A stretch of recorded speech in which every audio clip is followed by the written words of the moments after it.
प्यारे दोस्तों, कैसे हैं आप सब। आज की कहानी आपको सोचने पर मजबूर कर देगी। चलिए इस दिलचस्प सफर की शुरुआत करते हैं। बहुत समय पहले की बात है कि तेजता पर्वत पर एक विशाल घना वन स्थित था। इस वन के मध्य एक पुरातन महल खड़ा था, जहां एक भयावह प्रेतनी कालबांची निवास करती थी। उसकी उम्र लगभग 500 वर्ष की मानी जाती थी, परंतु वह आज भी अत्यंत युवा और सुंदर दिखाई देती थी। यह उसका रहस्य था। प्रत्येक 10 दिन बाद वह किसी नौजवान युवक या युवती का हृदय अपना आहार बनाती थी। यदि उसे समय पर यह आहार न मिले तो उसकी अवस्था वृद्धावस्था की ओर बढ़ने लगती थी। उसके बाल सफेद होने लगते, आंखें धंस जाती और त्वचा का रंग काला पड़ जाता। इसीलिए वह इस बात का विशेष ध्यान रखती थी कि वह अपनी अवस्था को बनाए रखने के लिए समय समय पर युवा हृदयों का सेवन करे। कुछ समय पूर्व कालबांची ने राजा कुशाग्रसेन के राज्य वेतालिक में कदम रखा। उसने वहां के वातावरण का भली भांति निरीक्षण किया और पाया कि यह स्थान उसके लिए अत्यंत अनुकूल है। यहाँ नौजवानों की प्रचुरता थी जो उसके भोजन का स्रोत बन सकते थे। कालबांची ने मन ही मन निश्चय किया कि वह इस राज्य में थोड़े समय के लिए रहेगी, क्योंकि यहाँ उसे हृदयों की कोई कमी नहीं होगी। अपनी गोपनीयता बनाए रखने हेतु दिन में वह एक सुंदर युवती का रूप धारण कर लेती और रात्रि में किसी वृक्ष पर विश्राम करती। कालबांची ने इस राज्य में निवास करने का दृढ़ संकल्प कर लिया और वहां रहने लगी। वह बहुत सहजता से नौजवानों को अपना शिकार बनाती और उनके हृदय को भक्षण कर लेती। वेतालिक राज्य में उसे अपना कार्य निपटाने में कोई कठिनाई नहीं थी और जब भी उसका मन करता वह किसी भी नौजवान का अंत कर देती थी। दिन ब दिन उसकी कांति और अधिक दैदीप्यमान होती जा रही थी। उसका स्वरूप अत्यंत लुभावना होता जा रहा था और वह निश्चिंत होकर प्रसन्नता का अनुभव कर रही थी, क्योंकि यहाँ उसे अपना भोजन सहजता से प्राप्त हो रहा था। लेकिन जब राजा सागरसेन को यह ज्ञात हुआ कि उसके राज्य में रहस्यमयी हत्याओं का सिलसिला बढ़ रहा है और निरंतर प्रयासों के बावजूद कोई भी हत्यारे का पता नहीं लगा सका है, तो वह अत्यधिक व्याकुल हो उठे। कई दिनों तक इस चिंता में घिरे रहने के बाद उन्होंने अपने वृद्ध पिता प्रकाश सेन के समक्ष इस विषय का उल्लेख किया। प्रकाश सेन ने चिंतन पूर्वक सुना और गंभीरता से बोले, पुत्र, यह अत्यंत चिंताजनक परिस्थिति है। मेरी राय में तुम्हें इस गुत्थी को स्वयं सुलझाने का प्रयास करना चाहिए। यदि राज्य के गुप्तचर और सेनापति इस हत्यारे का पता लगाने में विफल रहे हैं तो निश्चय ही यह कोई साधारण व्यक्ति नहीं हो सकता।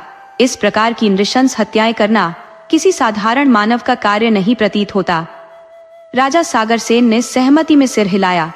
तभी उनकी माता ने कहा, पुत्र, मुझे संदेह है कि इस कांड के पीछे कोई अलौकिक शक्ति का हाथ हो सकता है। ऐसी हत्याएं केवल किसी भूत प्रेत या पिशाच का कृत्य प्रतीत होती है। साधारण व्यक्ति तो प्रायः धन या अन्य स्वार्थ की पूर्ति के लिए हत्या करते हैं, परंतु यह हत्यारा मृतकों के हृदय को निकालकर खा जाता है।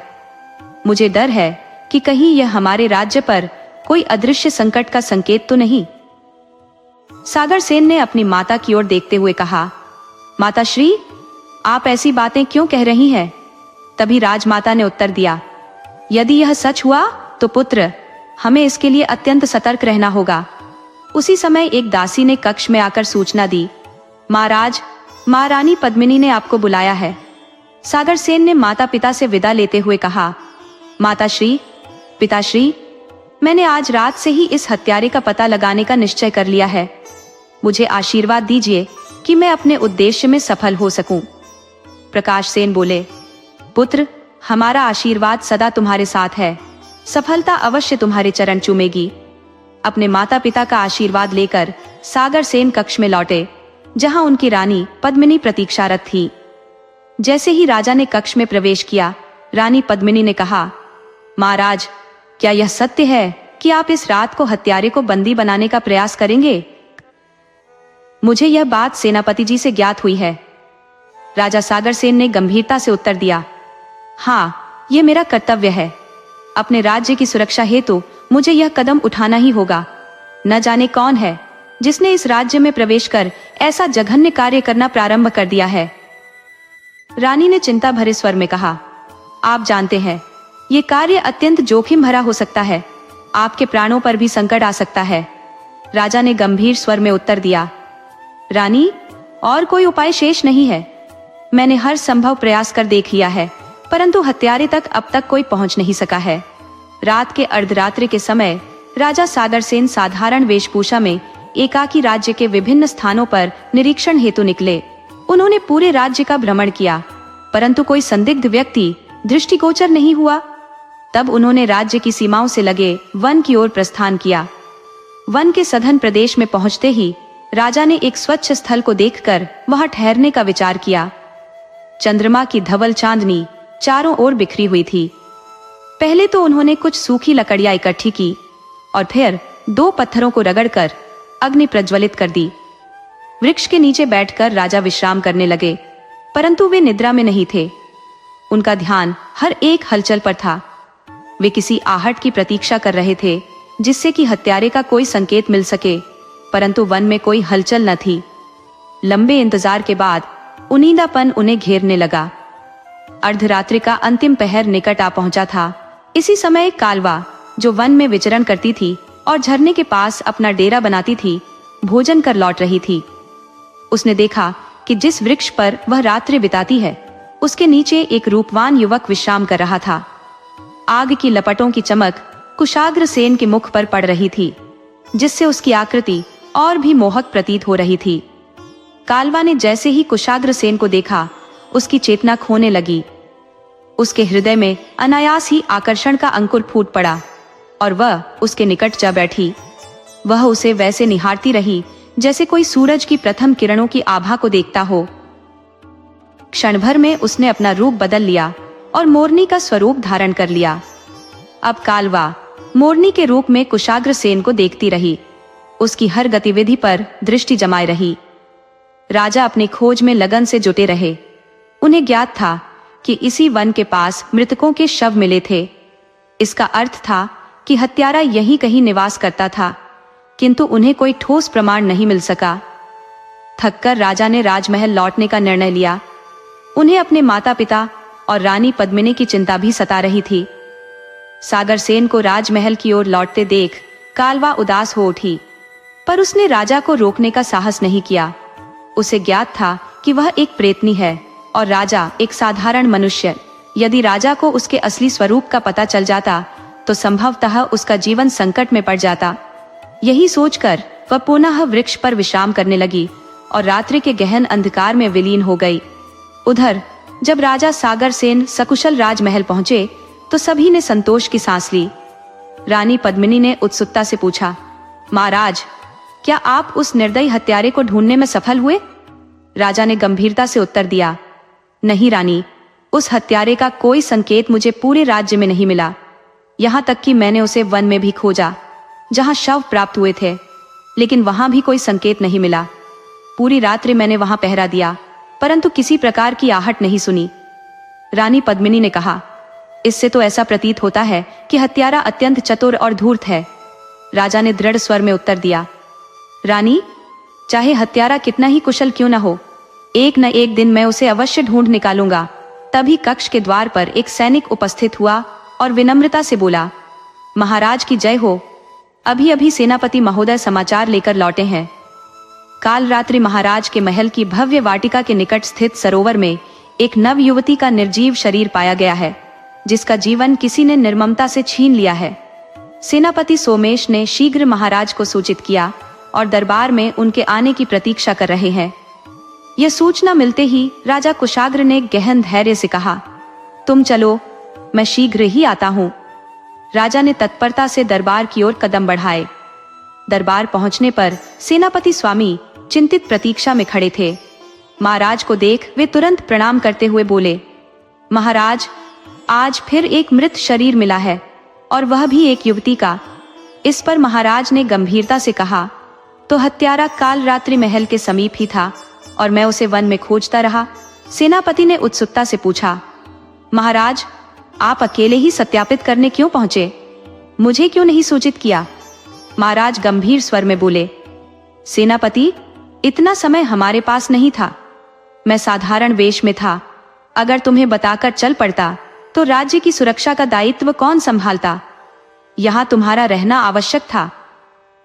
सेनापति चिंतित स्वर में बोले, किंतु महाराज, मेरे रहते भी यह दुर्भाग्यपूर्ण हत्या हो ही गई।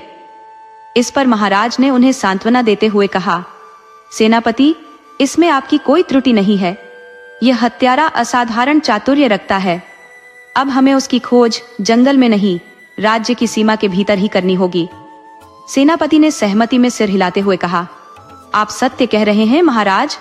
आज रात्रि मैं और आप राजमहल की सुरक्षा के लिए स्वयं पहरा देंगे। महाराज के चेहरे पर संतोष के भाव उभरे। मैं जानता हूं सेनापति, आपसे मुझे यही अपेक्षा थी। इसके पश्चात दोनों ने एक रणनीति तैयार की और फिर अपने अपने कक्षों में प्रस्थान कर गए। रात्रि गहराते ही राजा साकरसेन और सेनापति सोमेश ने साधारण वेश धारण कर लिया और राजमहल के चारों ओर सतर्कता से सुरक्षा में जुट गए। आधी रात बीत जाने के बावजूद चारों ओर शांति ही छाई रही। कहीं भी कोई असामान्य गतिविधि दृष्टिगत नहीं हुई। उधर कालवाची का मन व्यथित था और वह एक वृक्ष की डाल पर मौन मयूरनी के रूप में विश्राम करती रही। इस प्रकार रात्रि बीत गई। भोर होते ही जब सूर्य की रक्तिम आभा आकाश में फैलने लगी और पक्षी चहचहाने लगे, राजा ने सेनापति से कहा, अब हमें राजमहल लौट चलना चाहिए। सेनापति ने सहमति प्रकट की और दोनों महल लौट आए। इस बार न तो राज्य में किसी हत्या की खबर मिली, न ही कोई नया संकेत मिला। राजा साकरसेन के लिए ये बात अप्रत्याशित थी।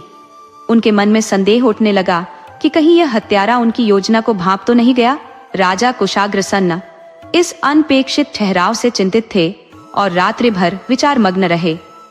मन में एक आशंका घर कर गई कि कहीं सेनापति सोमेश तो उस कुटिल हत्यारे का गुप्तचर नहीं। उन्होंने एक गुप्तचर नियुक्त करने का विचार किया जो सेनापति पर सतर्क दृष्टि रखे और उनके हर क्रियाकलाप की जानकारी शीघ्रता से महाराज तक पहुंचाए। इसी बीच कालवाची की व्यग्रता किसी अनजानी चाहत में बदल गई थी। उसकी यादों में वह युवक बार बार उभरता, किंतु वह उसे न पास जा सकती थी, न अपने हृदय की बात कह पाती थी। उसे समझ नहीं आ रहा था कि किस प्रकार अपने हृदय का भार उस तक पहुंचाए। ऐसे ही एकाकी मनोदशा में वह रात्रि बिताती रही। प्रातः काल होते ही महाराज ने अपने गुप्तचरों को आदेश दिया कि वे सेनापति पर पैनी दृष्टि बनाए रखे। गुप्तचर अपनी निगरानी में लग गए और इस प्रकार 5 दिन बीत गए। इस दौरान न तो किसी हत्या का समाचार मिला, न ही सेनापति के किसी षड्यंत्र में संलग्न होने के संकेत प्राप्त हुए। राजा कुशाग्र के संदेह कुछ हद तक शमित हुए, किंतु वह अभी भी पूरी तरह निश्चिंत न हो सके थे। 5 दिन यूं ही बीत गए, परंतु बैतालिक राज्य में अब तक किसी हत्या का समाचार नहीं आया। यह मौन राजा कुशाग्र की व्याकुलता को दिन ब दिन बढ़ाता जा रहा था। उनके सभी गुप्तचरों ने पूरी तसल्ली के साथ यह जानकारी जुटा ली थी कि सेनापति का किसी भी हत्या में कोई हाथ नहीं था। यद्यपि राजा का संदेह सेनापति से दूर हो गया था, फिर भी उनका मन असमंजस और चिंता से मुक्त नहीं हो पा रहा था। उधर कालवाची, जो कि मानव हृदय का आहार नहीं कर रही थी, धीरे धीरे निर्बल होती जा रही थी। उसके चेहरे की मोहक आभा और दिव्यता भी मुरझाने लगी थी। वह एक वृक्ष पर मोरनी के रूप में निष्क्रिय पड़ी रही कि अचानक एक कठफोड़वा पास आकर उसकी निकटता में बैठ गया। उसने पक्षियों की बोली में कालवाची से कुछ कहा, पर कालवाची को इस भाषा की समझ नहीं थी, इसलिए उसने कठफोड़वे को मनुष्य की भाषा समझने योग्य बनाने के लिए स्वयं भी युवती का रूप धारण कर लिया। कठफोड़वे के लिए यह परिवर्तन आश्चर्यजनक था। उसने अब मनुष्य की भाषा में कालवाची से पूछा, तुम कौन हो और इस वृक्ष पर ऐसी अचेत क्यों पड़ी हो? तुम्हारा स्वास्थ्य भी ठीक प्रतीत नहीं होता, और यह स्वरूप बदलने की क्षमता तुम्हारे पास कहां से आई? कालवाची ने उसे मुस्कुराते हुए देखा और बोली, तुम इतने सारे प्रश्न एक साथ पूछ रहे हो, कैसे उत्तर दूं? पहले धैर्य रखो, सब बताती हूँ, लेकिन उससे पहले मैं तुम्हें एक सुंदर सा नाम देना चाहती हूँ। कठफोड़वा तुरंत बोला, मेरे नाम की चिंता छोड़ो, मुझे तुम्हारा परिचय जानने की उत्कंठा हो रही है, मेरी जिज्ञासा को शांत करो। इस पर कालवाची ने हंसकर कहा, अगर तुमसे बातचीत करनी है तो तुम्हें कोई नाम देना आवश्यक है। कैसे पुकारूं तुम्हें?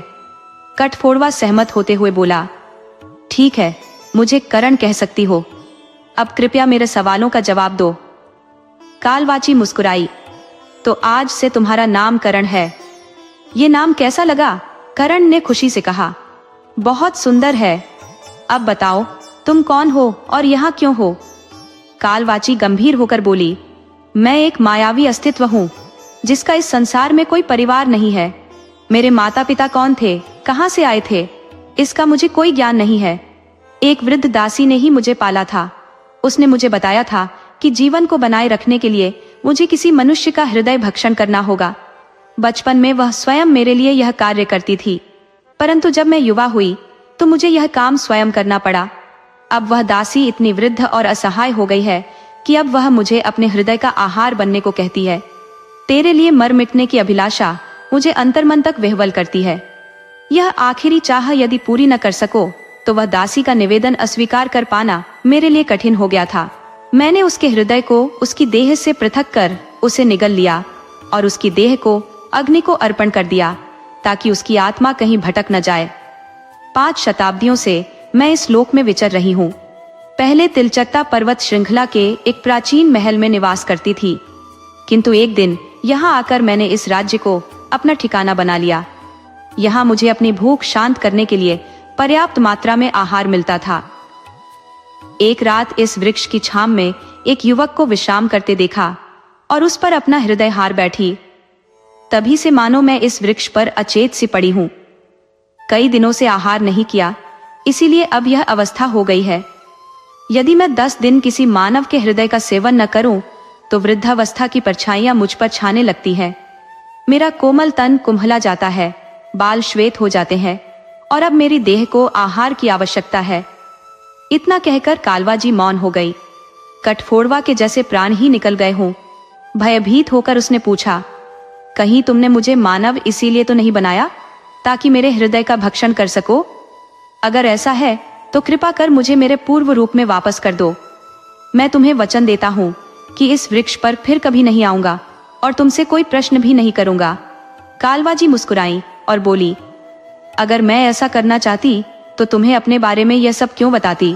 मैं असहाय महसूस करती हूँ, उस युवक से प्रेम करने लगी हो, परंतु उसे यह बता नहीं सकती। मेरी व्यथा का यही कारण है। कठफोड़वा बोला, तुम जो स्वयं को पीड़ा में झोंक रही हो यह सही नहीं है। पहले अपना आहार ग्रहण करो। दुर्बलता के साथ तुम कुछ नहीं कर पाओगी। यदि तुम उस युवक से प्रेम करती हो तो जाकर अपने हृदय की बात उसे कहो। कालवाजी ने उत्तर दिया, पर वह एक मनुष्य है और मैं एक प्रेतनी। हमारा संग कभी संभव नहीं है। कठफोड़वा बोला, उस युवक को कैसे पता चलेगा कि तुम प्रेतनी हो जब तक तुम स्वयं उसे यह न बताओ? कालवाजी गहन विचार में डूब गई और बोली, तो क्या यह उसके साथ छल नहीं होगा? कठफोड़वा ने कहा, यह छल नहीं, प्रेम है। प्रेम में सब कुछ उचित होता है। कालवाजी ने कहा, मैं इस धारणा को नहीं मानती। पहले आहार लेती हूँ, उसके बाद इस विषय पर विचार करेंगे। कालवाजी की बातों पर कठफोड़वा गंभीरता से बोला, तुम जो स्वयं के साथ कर रही हो वह सही प्रतीत नहीं होता। खुद को स्वस्थ कर पाने का प्रयत्न किए बिना भला तुम्हें कौन सा सुख मिल सकेगा? सबसे पहले तुम्हें पोषण ग्रहण करना आवश्यक है। क्षण क्षण जो गुजर रहे हैं वे तुम्हारे तन को दुर्बल कर रहे हैं। कमजोर तन के साथ तुम अपनी इच्छाओं की पूर्ति में असमर्थ रहोगी।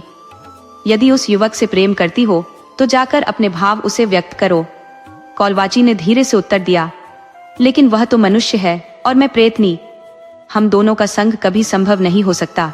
कठफोड़वा ने जवाब दिया, उस युवक को कैसे ज्ञात होगा कि तुम एक प्रेतनी हो जब तक कि तुम स्वयं उसे यह नहीं बताती? ये सुनकर कालवाची विचारों में खो गई और बोली, तो क्या यह उसके साथ छल नहीं होगा? कठफोड़वा ने कहा, यह छल नहीं, प्रेम है। प्रेम में हर पथ उचित होता है। कालवाची ने निराशा में कहा, मैं इस धारणा को नहीं मानती। कठफोड़वा ने सलाह दी, यह उचित समय नहीं है कि तुम्हें अपनी शक्ति को व्यर्थ गंवाना चाहिए। पहले अपना पोषण ग्रहण करो, फिर इस विषय पर बातचीत करेंगे।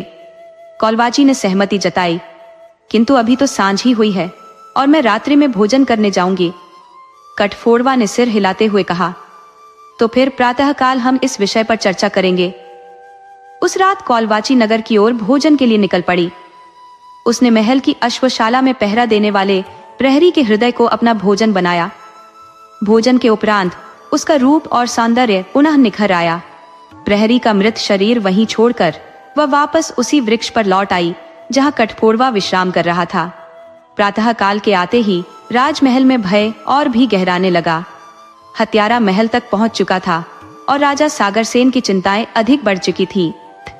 उन्होंने संकल्प लिया कि अब इस संकट का समाधान निकालना ही होगा। सागरसेन ने विचार किया, इस हत्यारे का साहस निरंतर बढ़ता जा रहा है।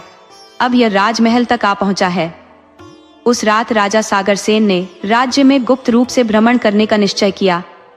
सागरसेन ने वन के समीप एक स्वर सुना और उस दिशा में भागे, किंतु वहां पहुंचने पर उन्हें कोई आहट सुनाई नहीं दी। तब उन्होंने पत्थरों को रगड़कर अग्नि प्रज्वलित की और उसके प्रकाश में खोजबीन शुरू की।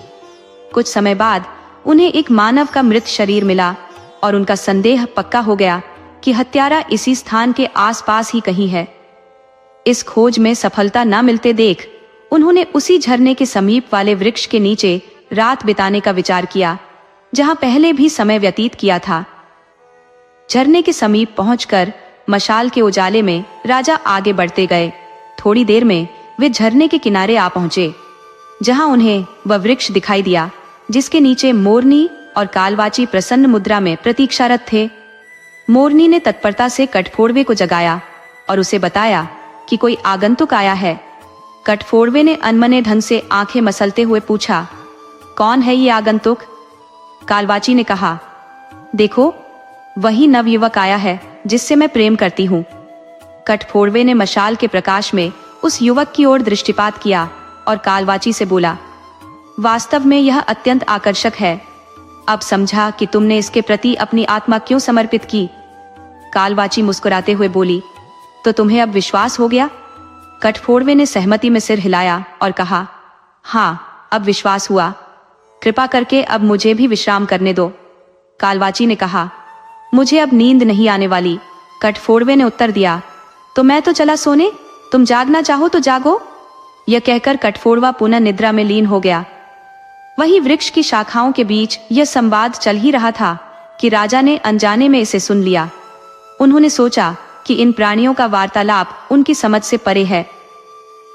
तत्पश्चात राजा ने अपनी मशाल से लकड़ियों में आग प्रज्वलित की और वहीं विश्राम करने का प्रयास किया। रात भर उन्होंने अपनी आंखें खुली रखी ताकि किसी अप्रिय घटना से बचाव हो सके। जब भी नींद का आभास होता वे झरने पर जाकर मुख धो लेते। कालवाची भी रात्रि भर जागते हुए कुशाग्रता से राजा को देखती रही। जैसे ही सूर्य की पहली किरण धरती पर पड़ी, राजा ने राजमहल की ओर प्रस्थान करने का निश्चय किया। उन्हें जाता देख कालवाची ने कठफोड़वे को तुरंत जगाया और आदेश दिया, जाओ, उस युवक का पीछा करो और यह जानने का प्रयास करो कि वह कहाँ निवास करता है। कालवाची के आदेशानुसार कठफोड़वा शीघ्रता से उड़कर राजा के पीछे चल पड़ा। वह राजा की गतिविधियों पर दृष्टि जमाए रहा, परंतु राजा ने उस पर तनिक भी ध्यान नहीं दिया। राजमहल पहुंचने पर कठफोड़वा महल के सबसे ऊंचे कंगूरे पर बैठ गया और वहां से राजा की प्रत्येक गतिविधि का बारीकी से निरीक्षण करने लगा। कुछ ही समय में उसे ज्ञात हो गया कि यह युवक कोई साधारण व्यक्ति नहीं, बल्कि एक विशेष सामर्थ्यवान पुरुष है। ये वही तालिक राज्य का राजा है जो उस रहस्यमयी हत्यारे की खोज में वन में भटकता फिर रहा था, जिसने राज्य में कई लोगों का अंत कर दिया। अब कठफोड़वा चिंता में पड़ गया कि वह इस सत्य को कालवाची के सम्मुख कैसे प्रस्तुत करेगा। विचारमग्न कठफोड़वा पुनः उड़ चला और सीधे राजमहल लौटकर साहस बटोरते हुए उसने राजा पोशाक सैन की सारी जानकारी कालवाची को बता दी। ये सुनकर कालवाची का हृदय चिंता से भर उठा और वह असमंजस में पड़ गई। सोचने लगी कि काश उसे यह सत्य ज्ञात ही न हुआ होता। कठफोड़वा ने जब कालवाची की उदासी भरी आंखों को देखा तो उसने साहस कर कहा, कालवाची, तुम इतनी चिंतित मत हो, मैं तुम्हारा मिलन राजा से अवश्य करवाऊंगा। इस पर कालवाची ने आशंका से कहा, यह तो असंभव है। लेकिन कठफोड़वा ने दृढ़ता से उत्तर दिया, संसार में कुछ भी असंभव नहीं है। कालवाची ने गंभीर स्वर में उत्तर दिया, कठफोड़वा, ये कैसी कल्पनाएं कर रहे हो? राजा उस हत्यारे की खोज में है। क्या वे मुझसे प्रेम करेंगे, मुझे स्वीकार करेंगे? ये कैसे संभव है? कठफोड़वा ने आत्मविश्वास से कहा, क्या तुम अपने इस मित्र पर तनिक भी विश्वास नहीं कर सकती? कालवाची ने संकोच से उत्तर दिया। लेकिन विश्वास करने के लिए ठोस आधार तो होना चाहिए। इस पर कठफोड़वा ने कहा, यदि मैं इस आधारहीन कल्पना को यथार्थ बना दूं, तो क्या तुम मुझ पर विश्वास करोगी? कालवाची ने कटाक्ष करते हुए कहा। बेवकूफी भरी बातें मत करो, कठफोड़वा ने प्रत्युत्तर दिया। मैं अपने मित्र के लिए कुछ भी कर सकता हूं, चाहे जो भी करना पड़े मैं करूंगा। कालवाची ने संजीदा होकर पूछा, क्या तुम सच में ऐसा कर पाओगे? कठफोड़वा ने आग्रह किया। तुम मुझ पर विश्वास रखो। कालवाची ने संशय में पूछा, कैसे विश्वास करूं तुम पर? कठफोड़वा ने आश्वस्त किया, जैसे एक माँ अपने शिशु पर करती है। कालवाची ने कहा, मैं तुम्हारी भावनाओं में बहने वाली नहीं हूं। कठफोड़वा ने विनम्रता पूर्वक कहा, बस एक बार मेरी बात मान लो, मैं सब कुछ सुधार दूंगा। कालवाची ने पूछा, मुझे क्या करना होगा? कठफोड़वा ने उत्तर दिया, तुम मुझे फिर से मानव रूप में परिवर्तित कर दो। कालवाची ने शंका से पूछा, फिर तुम क्या करोगे? कठफोड़वा ने कहा, बस तुम देखती जाओ मैं कैसी योजना बनाता हूं। कालवाची ने कठफोड़वा को मानव रूप प्रदान किया और इसके बाद उसने अपनी योजना का सार कालवाची के समक्ष प्रस्तुत किया। मानव रूप धारण कर कठफोड़वा राजमहल की ओर बढ़ा। वहां पहुंचकर उसने मुख्य द्वार पर खड़े पहरेदारों से निवेदन किया, भाइयों, मुझे महाराज से मिलना है। पहरेदार ने पूछा, क्यों? अपना कारण बताओ। कठफोड़वा, जो अब एक मनुष्य का रूप ले चुका था, उत्तर में बोला, राज्य में जो हत्याओं का सिलसिला चल रहा है उस विषय में मुझे महाराज को कुछ बताना है। पहरेदार ने कहा, लेकिन तुम कौन हो और उन हत्याओं से तुम्हारा क्या संबंध है? कठफोड़वा ने उत्तर दिया, उन हत्याओं से मेरा कोई व्यक्तिगत संबंध नहीं है। मुझे बस इतना ही ज्ञात हुआ है कि उस हत्यारे के बारे में कुछ अहम बातें हैं जिन्हें मैं सीधे महाराज को ही बताना चाहता हूँ। कोतरे ने कहा। पहले पहरेदार ने संदेहपूर्ण स्वर में पूछा, क्या तुम्हारे पास इसका कोई ठोस प्रमाण है? कोतरे ने उत्तर दिया, यह जानकारी केवल महाराज को बताना उचित समझता हूँ, तुम पर पूरा विश्वास नहीं कर सकता। यह सुनकर दूसरा पहरेदार बोला, ठीक है, तुम यहीं रुको, मैं तुरंत महाराज को तुम्हारा संदेश देता हूँ। इतना कहकर पहरेदार भीतर चला गया और राजमहल के भीतर जाकर महाराज के पास पहुंचा। सिर झुकाकर बोला, महाराज की जय हो। एक व्यक्ति मुख्य द्वार पर उपस्थित है और कहता है कि वह हत्यारे के बारे में कुछ विशेष जानकारी साझा करना चाहता है। महाराज कुशाग्र सेन ने यह सुनते ही चौंकते हुए कहा, हत्यारे के बारे में कुछ बताना चाहता है, जाओ उसे शीघ्र अतिशीघ्र भीतर लाओ। मैं उसी क्षण उससे भेंट करना चाहता हूँ। उसे अतिथि कक्ष में ले जाकर प्रतीक्षा करने को कहो, मैं शीघ्र ही वहां पहुंचता हूँ। कुशाग्र सेन के आदेशानुसार पहरेदारों ने कोतरे को अतिथि कक्ष में बैठा दिया। कोतरे वहां बैठकर महाराज की प्रतीक्षा करने लगा। कुछ ही समय पश्चात महाराज कुशाग्र सेन अतिथि कक्ष में पहुंचे और मुस्कुराते हुए बोले, मैं आपका नाम जान सकता हूँ? कोतरे ने उत्तर दिया, महाराज, मेरा नाम कोतरे है। कुशाग्र सेन ने तत्परता से पूछा, तो आपको उस हत्यारे के बारे में क्या ज्ञात हुआ है? कोतरे ने जवाब दिया, महाराज, मैंने केवल इतना सुना है कि उस हत्यारे को एक युवती ने देखा था। उसी युवती ने मुझसे इस विषय में बात की थी।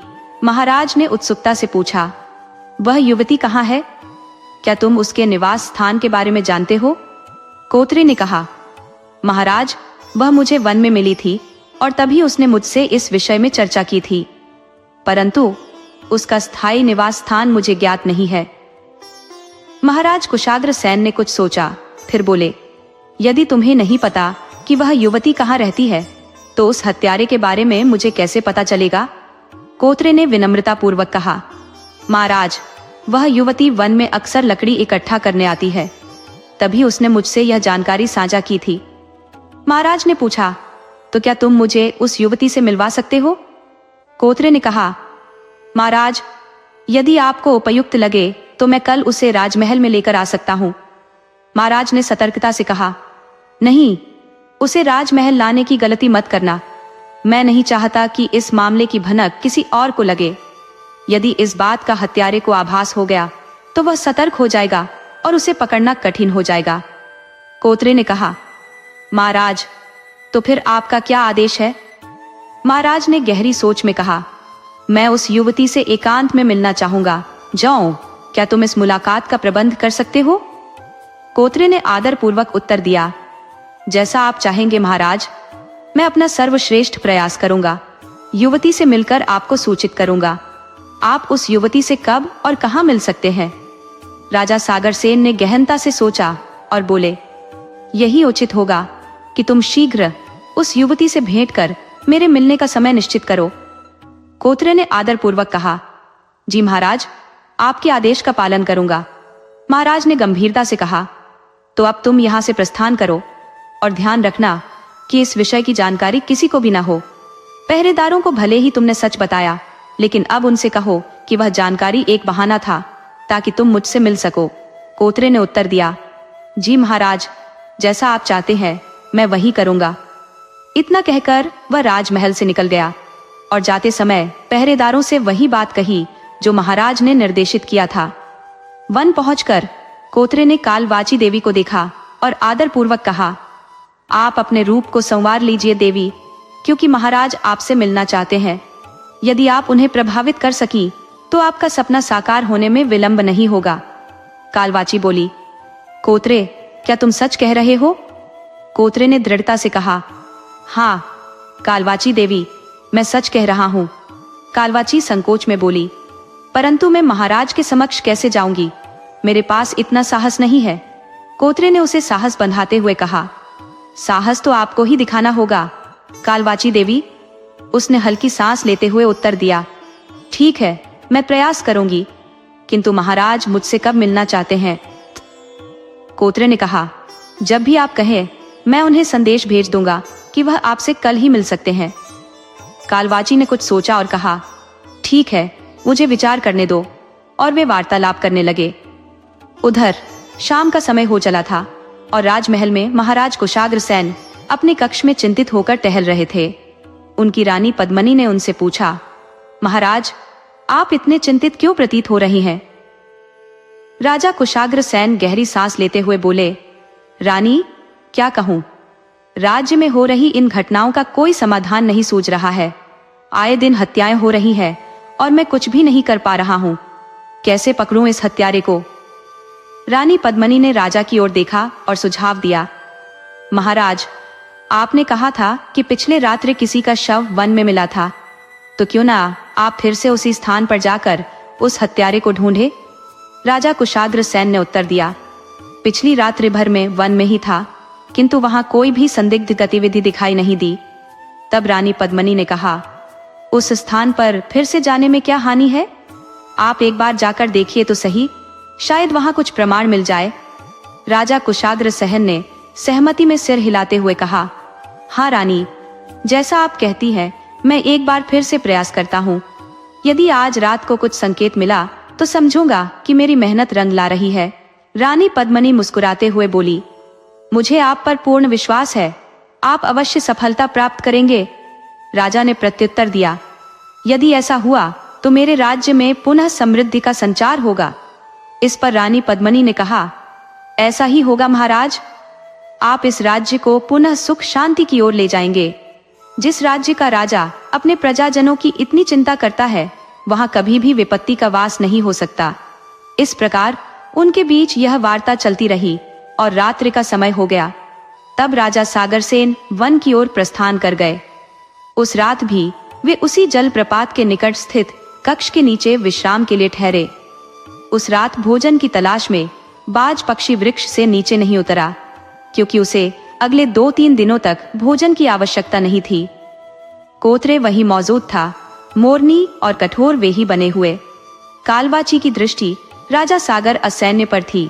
उसकी आंखों में एक अनकही व्याकुलता झलक रही थी। नौत्रे कालवा से बोला, चलो इस वृक्ष से उतरकर दूर चलते हैं। कालवाची ने पूछा, पर क्यों? मैं कहीं नहीं जाने वाली, मैं यहीं से राजा को देखूंगी। कोत्रे ने मुस्कुराते हुए कहा, मैं तुम्हारी समस्या का समाधान करने जा रहा हूँ। कालवाची ने उत्सुकता से पूछा, भला तुम ये कैसे करोगे? क्या तुम कोई जादूगर हो? कोत्रे ने शांतिपूर्वक कहा, पहले मेरे साथ उड़ चलो, फिर अपनी योजना तुम्हें बताता हूँ। कालवा ने उसकी बात मानी और उसके साथ उड़ चली। कुछ दूर जाकर कोतरे ने कहा, यह स्थान ठीक है, अब तुम मुझे एक मनुष्य का रूप दे दो और स्वयं को एक सुंदर युवती का रूप।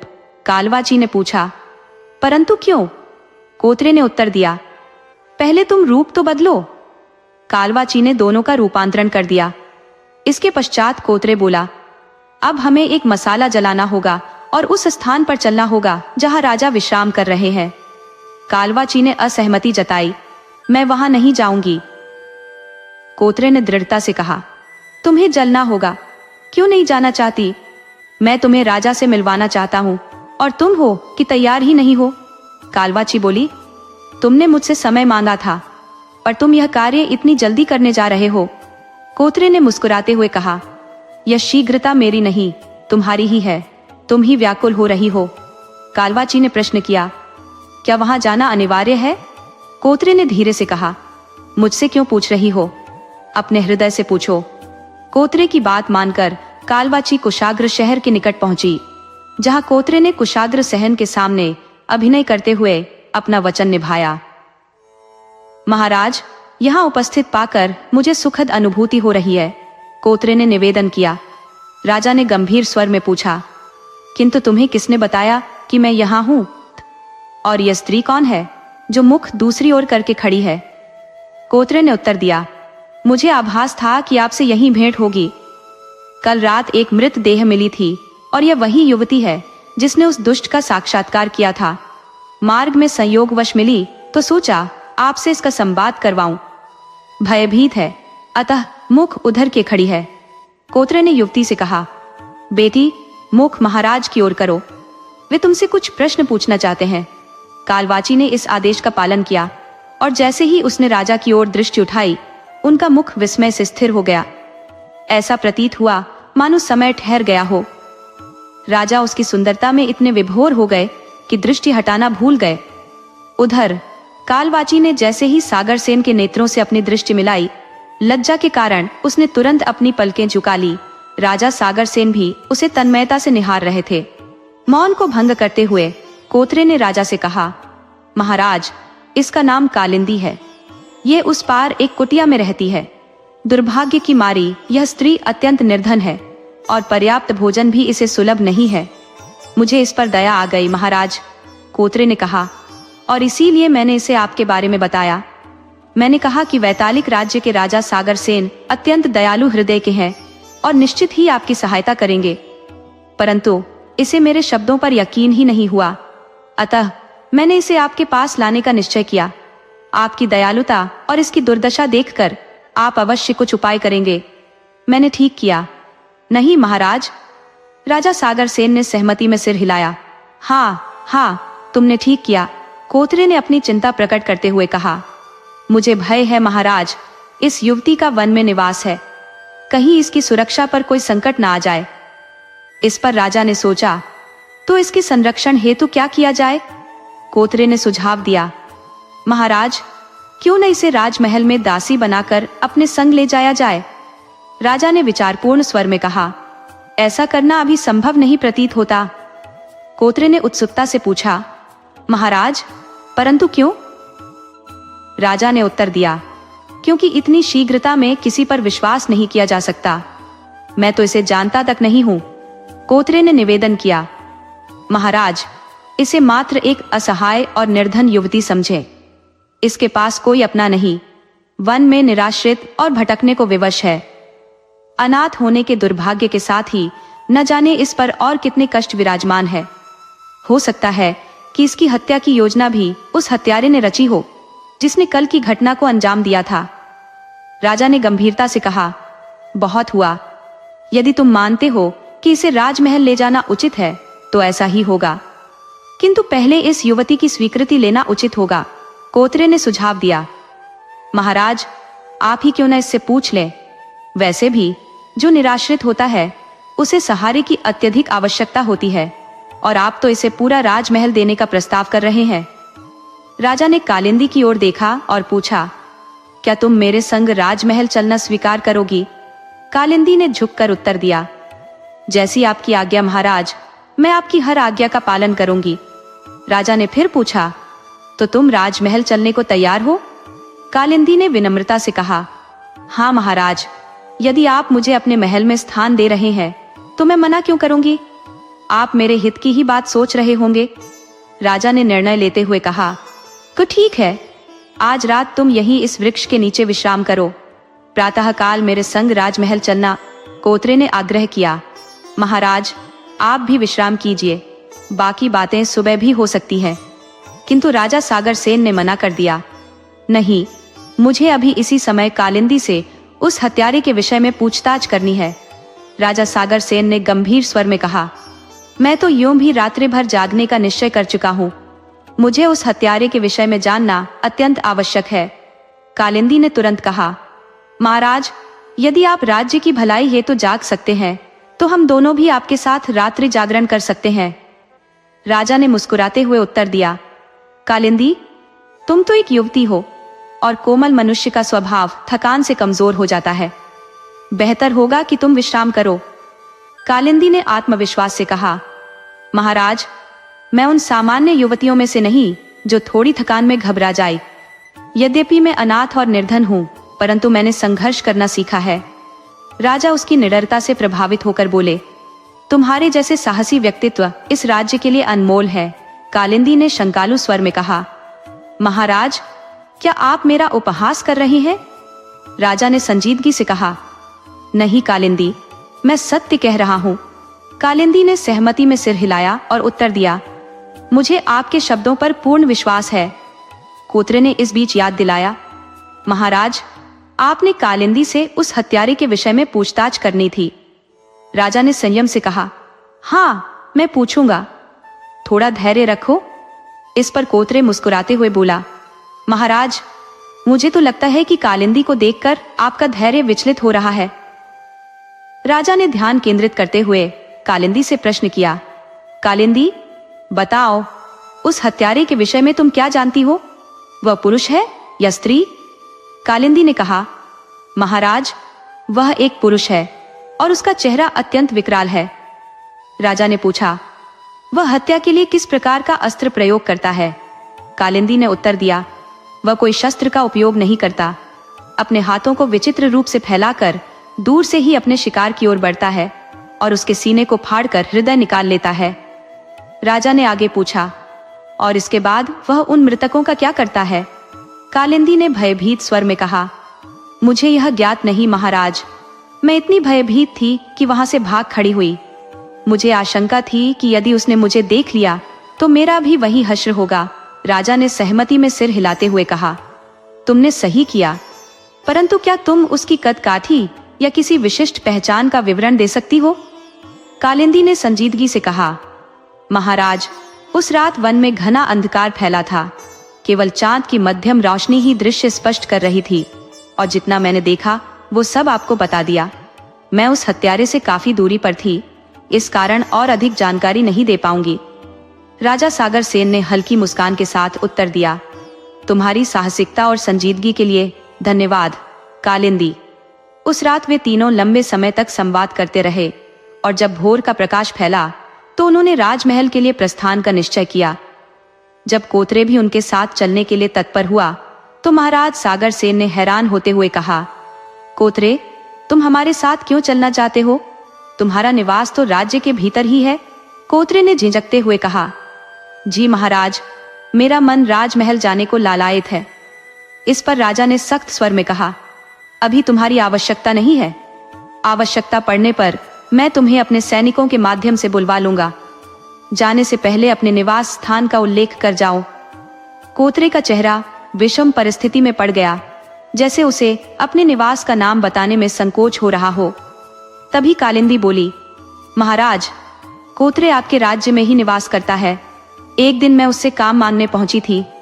वहां उसकी पत्नी ने मुझसे बड़ा कठोर व्यवहार किया था और मुझे वहां से भगा दिया था। राजा सागर सेन ने कोतरे की ओर देखकर प्रश्न किया, कोतरे, क्या तुम्हारी पत्नी इतनी निर्दयी है? कोतरे ने एक नाटकीय अंदाज में उत्तर दिया, महाराज, मेरी पत्नी का स्वभाव कुछ कठिन अवश्य है। वह अत्यधिक भारी और विचित्र काया की धनी है। उसे सुंदर रूप से ईर्ष्या है और मेरे सामने किसी रूपसी का आना उसे सहन नहीं होता। इसी कारण उसने कालिंदी को अपने निवास से भगा दिया। राजा मुस्कुराए और बोले, तो तुमने ऐसी विचित्र स्वभाव वाली से विवाह क्यों कर लिया? कोतरे ने झेंपते हुए कहा, महाराज, ये व्यवस्था तो नियति की ही थी, कौन अपने भाग्य को टाल सकता है? कोतरे ने सिर झुकाए हुए कहा, महाराज, मेरे पिता अत्यंत धनी व्यक्ति थे, जबकि मैं साधनहीन था। उन्होंने मुझे संपत्ति का प्रलोभन दिया और मैंने उस लोभ में आकर उनकी असुंदर कन्या से विवाह कर लिया। अब इस निर्णय पर गहरा पछतावा है। महाराज सागर सेन ने उत्सुकता से कहा, तो इसी कारण तुम अपने निवास स्थान वापस नहीं जाना चाहते? कोतरे ने निराशा भरे स्वर में कहा, अब क्या कहूं महाराज, क्रूरता तो सहन कर भी लेता, लेकिन उसकी बोली इतनी कटु है कि कानों में रुई ठूंसनी पड़ती है। उसका स्वभाव ऐसा है कि मेरे वहां रहते ही हम झगड़ते रहते हैं। इसी कारण मैंने झूठ कहा कि मुझे अब राजमहल में नौकरी मिल गई है, ताकि वहां से दूर रह सकूं। राजा सागर सेन मुस्कुराते हुए बोले, यदि तुम्हारी इतनी ही कठिनाई है तो तुम हमारे साथ राजमहल में क्यों नहीं चले आते? कोतरे प्रसन्नता से उछल पड़ा और खुशी से चिल्लाया, महाराज की जय हो, आपने मेरा जीवन ही बदल दिया। अब कम से कम उस हथनी की शक्ल मुझे देखने को तो नहीं मिलेगी। राजा ने थोड़ी नाराजगी से कहा, बस बहुत हुआ। यदि तुमने अपनी पत्नी का अनादर करने का सिलसिला जारी रखा तो मैं तुम्हें साथ नहीं ले जाऊंगा। कोतरे तुरंत संभलते हुए बोला, क्षमा करें महाराज, मैं तो मजाक कर रहा था। वह तो साक्षात लक्ष्मी का अवतार है, जैसे स्वर्ग की अप्सरा हो। उनसे सुंदर और कौन हो सकता है? राजा ने कहा, अच्छा अच्छा, इतना भी उसकी प्रशंसा करने की आवश्यकता नहीं है। याद रखना, इस प्रकार की बात आगे से न दोहराना। कोतरे ने सिर झुकाकर कहा, जी महाराज, अब ऐसी भूल नहीं होगी। और सभी प्रसन्न मन से राजमहल की ओर प्रस्थान कर गए। कुछ समय पश्चात जब वे सब राजमहल के नजदीक पहुंचे तो महाराज सागर सेन ने कालिंदी और कोतरे को राजमहल के आसपास बने एक भव्य शीश महल में ठहराने का निर्देश दिया। ये वही शीश महल था जहां राजमहल की प्रसिद्ध नर्तकी मत्स्यगंधा अपनी सेविकाओं के साथ निवास करती थी। महाराज चाहते थे कि कालिंदी को राजमहल में प्रवेश न दिया जाए, ताकि किसी को यह जानकारी न हो कि कालिंदी उस हत्यारे के विषय में कुछ जानती है। शीश महल पहुंचने पर महाराज ने मत्स्यगंधा को बुलवाया और जब वह उनके समक्ष उपस्थित हुई तो उन्होंने कहा, यह कालिंदी है। मैं चाहता हूं कि तुम इसे शीश महल में शरण प्रदान करो। मत्स्यगंधा ने थोड़ा संकोच करते हुए पूछा, महाराज, आपके विशाल राजमहल में इस अतिथि को क्यों नहीं ठहराया जा सकता? इस पर राजा सागर सेन ने गंभीरता से कहा, यह एक व्यक्तिगत मामला है और राज्य के निवासी मेरे आदेश का पालन करने के लिए बाध्य हैं। इस पर किसी प्रश्न की आवश्यकता नहीं है। मत्स्यगंधा ने सिर झुकाकर कहा, आपकी आज्ञा का पालन अवश्य होगा महाराज। इस प्रकार कालिंदी और कोतरे दोनों को शीश महल में शरण दी गई। दोनों इस शाही आतिथ्य से अत्यंत प्रसन्न थे। कालिंदी के लिए एक अलग कक्ष का प्रबंध किया गया और राजा ने उनके लिए कीमती आभूषण और रेशमी वस्त्र भी भेजे। हालांकि जब मत्स्यगंधा की सेविका भोजन लेकर कालिंदी के कक्ष में पहुंची तो कालिंदी ने भोजन लेने से इनकार कर दिया। उधर कोतरे ने भी भोजन अस्वीकार कर दिया। मत्स्यगंधा यह सुनकर चकित रह गई। उसने अनुमान लगाया कि शायद वे साधारण जन है और ऐसे समृद्ध भोजन के अभ्यस्त नहीं होंगे, इसीलिए अगले दिन उनके लिए सामान्य भोजन भिजवाया। किंतु इस साधारण भोजन को भी दोनों ने ग्रहण नहीं किया। दरअसल कालिंदी स्वयं एक कालवाची थी जो साधारण मानव आहार ग्रहण नहीं कर सकती थी, और कोतरे एक कठफोड़वा था जिसके बारे में मत्स्यगंधा अनजान थी। यह स्थिति मत्स्यगंधा के लिए चिंता का कारण बन गई और उसने इस विषय पर महाराज से संवाद करने का निश्चय किया। राजमहल पहुंचने पर उसने सागर सेन को पूरी घटना से अवगत कराया, किंतु सारा वृत्तांत सुनने के बाद भी सागर सेन तनिक भी चकित नहीं हुए। उन्होंने शांति से कहा, मत्स्यगंधा, वह एक निर्धन कन्या है। उसके भाग्य में 2 वक्त का भोजन भी शायद ही लिखा था। जीवन भर भूखी रहकर सोने की आदत पड़ गई होगी और अब अचानक इतना राजसी भोजन देखकर उसकी रुचि नहीं बन पाई होगी। मत्स्यगंधा ने संदेह व्यक्त करते हुए कहा, महाराज, यह कैसे संभव है? उन्हें 2 दिन हो चुके हैं और उन्होंने कुछ भी ग्रहण नहीं किया है। कोई इतना समय बिना भोजन के कैसे रह सकता है? सागर सेन ने गहरी सोच में कहा। यह तो सचमुच चिंता का विषय है। मत्स्यगंधा बोली। यही बात कहने के लिए ही तो मैं आपके पास आई हूँ। उसी समय महारानी पद्मिनी का कक्ष में प्रवेश हुआ। उन्होंने मत्स्यगंधा से उसकी उपस्थिति का कारण पूछा तो मत्स्यगंधा ने उन्हें पूरी स्थिति बताई। यह सुनकर पद्मिनी को आश्चर्य हुआ और उन्होंने महाराज से कहा, महाराज, कहीं ऐसा तो नहीं कि कालिंदी के रूप में हमने किसी संकट को आमंत्रित कर लिया हो? महाराज सागर सेन गंभीर होकर बोले, यह स्थिति तो अब जटिल होती जा रही है। मुझे भी कालिंदी को लेकर चिंता होने लगी है। मत्स्यगंधा ने पूछा, अब हमें क्या करना चाहिए महाराज? सागर सेन बोले, इस विषय पर सेनापति सोमेश से विचार विमर्श करना ही उचित होगा। उसी समय कक्ष में प्रवेश के लिए सेनापति सोमेश ने अनुमति मांगी। महाराज ने उन्हें भीतर बुलाया और सेनापति ने आकर सूचना दी, महाराज, बीती रात एक युवक की निर्मम हत्या हो गई है। हत्यारे ने उसके हृदय को भी निकाल लिया। यह सुनकर महाराज सागर सेन की चिंता और बढ़ गई। सेनापति सोमेश बोले, महाराज, इस विषय पर गंभीरता से विचार करना आवश्यक है। अब उस हत्यारे को पकड़ना अनिवार्य हो गया है। हम यूं हाथ पर हाथ धरकर नहीं बैठ सकते। तभी मत्स्यगंधा ने पूछा, सेनापति सोमेश, आप इतने व्यग्र क्यों हैं? क्या उस हत्यारे को पकड़ना वास्तव में इतना कठिन है?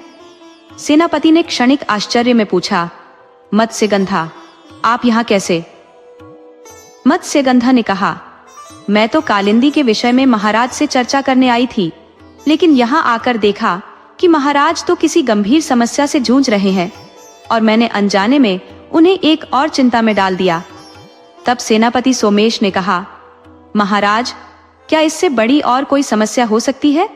लेकिन कृपया मुझे भी बताएं, राजनर्तकी को कौन सी कठिनाई आन पड़ी है? सेनापति ने मत्स्यगंधा से पूछा।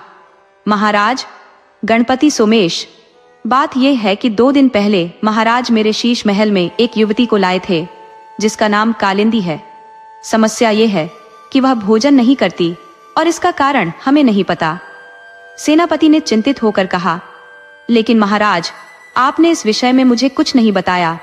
महाराज ने उत्तर दिया, सच तो यह है सेनापति कि मुझे तुम्हें बताने का अवसर ही नहीं मिला और इसके अतिरिक्त मैं चाहता था कि यह बात गोपनीय रहे।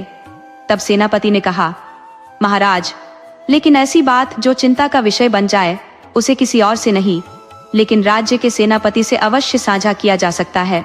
राजा ने स्वीकार करते हुए कहा, आप सही कह रहे हैं सेनापति। ये मेरी बड़ी भूल थी कि मैंने आपसे यह बात नहीं कही। सेनापति ने फिर पूछा, अब आपने उस कालिंदी के बारे में क्या सोचा है महाराज? राजा ने जवाब दिया, अब तक मैंने इस विषय में कोई निर्णय नहीं लिया है, क्योंकि यह तो अभी अभी राजनर्तकी मत्स्यगंधा ने मुझे बताया। तभी रानी पद्मिनी ने कहा, महाराज, मेरे मन में एक विचार आया है। यदि आपकी आज्ञा हो तो मैं उसे सबके सामने रख सकती हूँ। महाराज ने कहा, हाँ रानी जी, आप संकोच छोड़कर अपने विचार प्रकट कर सकती हैं। तभी रानी पद्मिनी बोली, महाराज, मुझे ऐसा प्रतीत होता है कि कहीं हत्यारिन कालिंदी ही तो नहीं। मत्स्यगंधा ने तुरंत उत्तर दिया, क्षमा करे महारानी, किंतु यदि कालिंदी हत्यारिन होती तो वह राजमहल के निकट आने का साहस कैसे करती? उसे तो डर होना चाहिए था। सेनापति सोमेश, जो विचारमग्न दिख रहे थे, बोले, क्या ऐसा संभव नहीं कि वह हमारे राज्य के गुप्त रहस्यों को जानने आई हो? यह भी तो हो सकता है कि वह यह देखना चाहती हो कि हम उसे बंदी बनाने के लिए क्या योजनाएं बना रहे हैं। रानी पद्मिनी ने गंभीरता से कहा, आप ठीक कह रहे हैं सेनापति, यही सत्य प्रतीत होता है। सेनापति सोमेश ने सहमति में सिर हिलाते हुए कहा, और महाराज, यही कारण हो सकता है कि वह बिना भोजन के इतने दिनों तक जीवित रह सकी। शायद उसमें कोई मायावी शक्ति हो। महाराज को सागर सेन ने चिंतित होकर पूछा, यदि वह हत्यारिन है तो कोत्रे कौन है और उसका कालिंदी से क्या संबंध है? सेनापति सोमेश ने उत्सुकता से पूछा, यह कोत्रे कौन है? तब राजनर्तकी मत्स्यगंधा ने समझाया, महाराज, कोत्रे कालिंदी का साथी है। वह कहता है कि उसकी पत्नी बहुत निर्दयी है और इस कारण उसने महाराज से कालिंदी के निकट रहने की अनुमति मांगी थी, जो महाराज ने दे दी। राजा ने सिर हिलाते हुए कहा, हाँ, उसने मुझसे यही कहा था। सेनापति सोमेश ने गहरी सोच में डूबकर कहा, महाराज, मुझे यह दोनों संदिग्ध लगते हैं। संभव है कि दोनों मिलकर कोई गहरा षड्यंत्र रच रहे हों। हमारे राज्य में हो रही हत्याओं का असली कारण यही दोनों हो सकते हैं। महाराज ने गहरी चिंता से कहा। अब तो मुझे भी ऐसा ही लग रहा है। राजनर्तकी ने फिर पूछा, महाराज, क्या आपके पास ऐसा कोई प्रमाण है जो यह सिद्ध कर सके कि दोनों षड्यंत्र रच रहे हैं? राजा ने निराश होकर कहा, नहीं, मेरे पास ऐसा कोई ठोस प्रमाण नहीं है। रानी पद्मिनी बोली, हमें तो कोई योजना बनानी होगी जिससे यह स्पष्ट हो सके कि वे राज्य के शत्रु हैं। राजनर्तकी ने उत्सुकता से पूछा, किंतु ऐसी क्या योजना बनाई जा सकती है? सेनापति सोमेश ने महाराज की ओर मुड़कर कहा, महाराज, यदि आप अनुमति दे तो मैं एक योजना का सुझाव देना चाहता हूँ। महाराज ने तत्परता से कहा, बताओ सेनापति, वह योजना क्या है? सेनापति ने धीरे धीरे कहा, आप कालिंदी के प्रति झूठा प्रेम प्रदर्शित करके उसके दिल का रहस्य जान सकते हैं। महाराज, जो असमंजस में थे, बोले, मैं यह कैसे कर सकता हूं? हाँ, वह सुंदर है, सुशील भी है, लेकिन प्रेम का नाटक मैं नहीं कर सकता। महाराज ने चिंतित स्वर में कहा, मेरा परिवार है, मैं अपनी रानी के अतिरिक्त किसी और स्त्री का विचार मन में कैसे ला सकता हूं? इस पर सेनापति सोमेश बोले, महाराज, मैं समझता हूं, लेकिन इसके अतिरिक्त हमें और कोई उपाय नहीं दिख रहा। रानी पद्मिनी ने पूछा, महाराज, इसमें आपको क्या आपत्ति हो सकती है? राजा गंभीर होकर बोले, तुम समझने का प्रयास करो पद्मिनी। कालिंदी अत्यंत सुंदर है। उसका सौंदर्य इतना प्रभावी है कि उसे देखकर कोई भी अपने आप पर नियंत्रण नहीं रख सकता। पहले मुझे लगा कि वह सामान्य युवती है, लेकिन अब ऐसा प्रतीत होता है कि उसके पीछे कोई माया है। ऐसी मायावी शक्तियां ही इतनी अद्वितीय सुंदर होती हैं। अगर मैं उसके वश में आ गया तो? सेनापति सोमेश ने महाराज से आग्रह किया, महाराज, यह समय आपकी व्यक्तिगत चिंताओं का नहीं है। राज्य पर जो संकट आया है उस पर ध्यान दे। कितने निर्दोषों की हत्या हो चुकी है। यदि आप यह कार्य नहीं कर सकते तो मुझे अनुमति दे, मैं उससे प्रेम का नाटक करके सच्चाई जानने का प्रयास करूंगा। राजा को सागर सेन ने गंभीरता से कहा, सेनापति सोमेश, यह उचित नहीं है। आप राज्य के रक्षक हैं, यह कार्य महाराज को ही करना चाहिए। रानी पद्मिनी ने राजा को समझाते हुए कहा, महाराज, मुझे आप पर पूरा विश्वास है। मैं जानती हूं कि आप कुछ ऐसा नहीं करेंगे जिससे मेरे हृदय को आघात पहुंचे। राजा ने कृतज्ञता पूर्वक कहा, धन्यवाद रानी, मुझे इस कठिन कार्य को पूर्ण करने का साहस मिल रहा है। रानी पद्मिनी ने हामी भरते हुए कहा, अब योजना क्या होगी?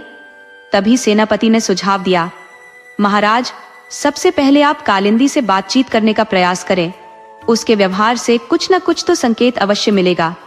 जो व्यक्ति दोषी होता है वह आंखों में आंखें डालकर बात नहीं कर सकता। अगर वह ऐसा करती है तो समझ जाइएगा कि वह किसी मायावी शक्ति से बंधी हुई है। राजा ने गंभीरता से सोचा और कहा, तुम सही कह रहे हो, लेकिन मैं इस कार्य में अकेला नहीं जा सकता। हमें किसी विशेषज्ञ की सहायता की आवश्यकता होगी। मैं अपने मंत्रियों से कहूंगा कि वे तंत्र विद्या में पारंगत किसी विद्वान से मिले जो हमें यह बता सके कि कालिंदी मायावी है या नहीं। सेनापति ने सहमति में सिर हिलाया और कहा, महाराज, मैं एक ऐसे विद्वान को जानता हूँ।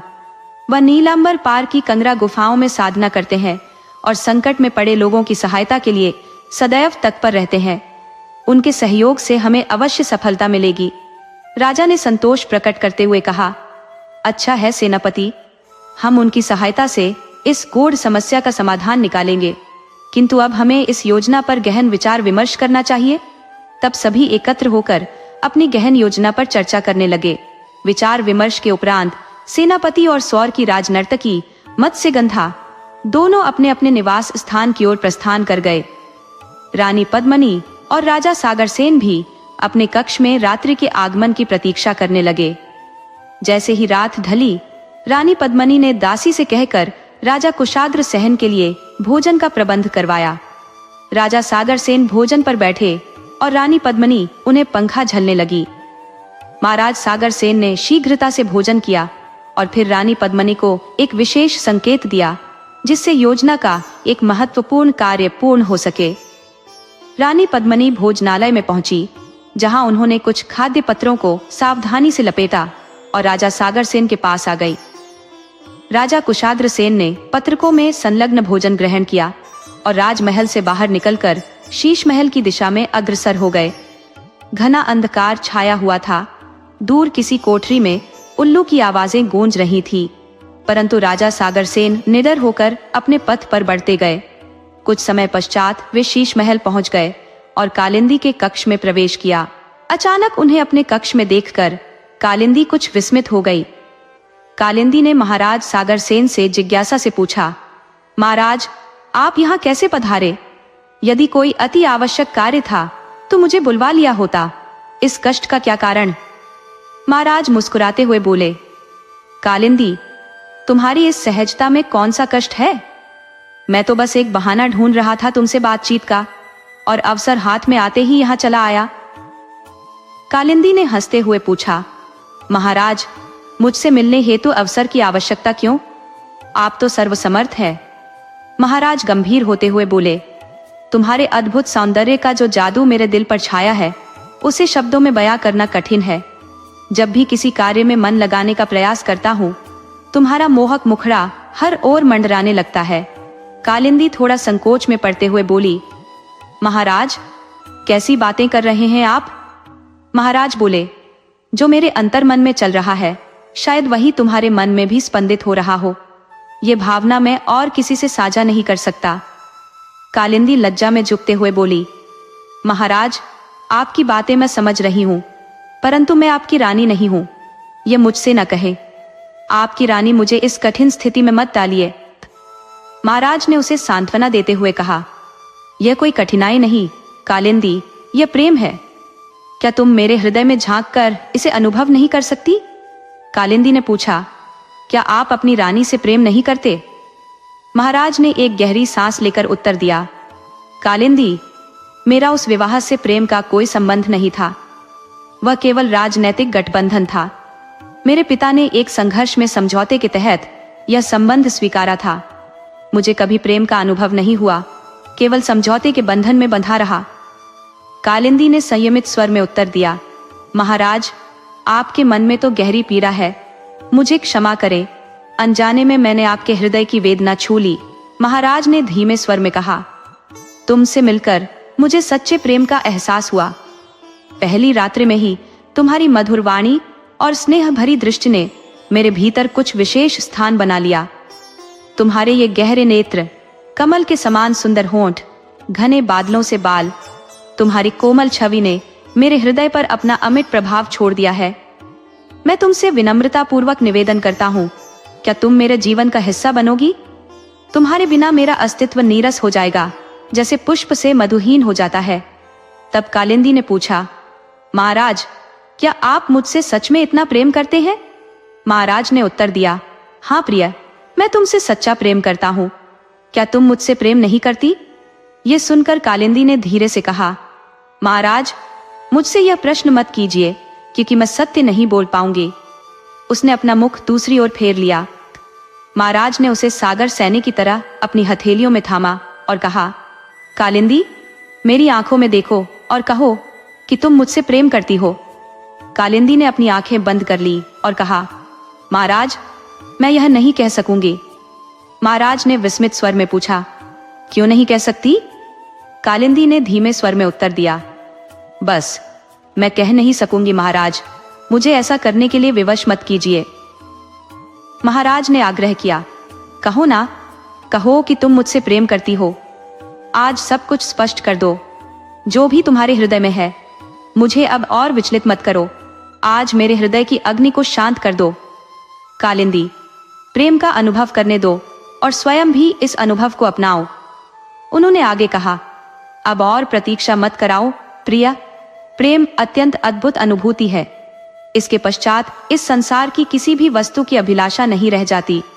महाराज की ये बातें सुनकर कालिंदी ने उत्तर दिया, महाराज, मैं भी आपसे प्रेम करने लगी हूँ। इतना प्रेम कि अब मैं आपके बिना जीवन की कल्पना भी नहीं कर सकती।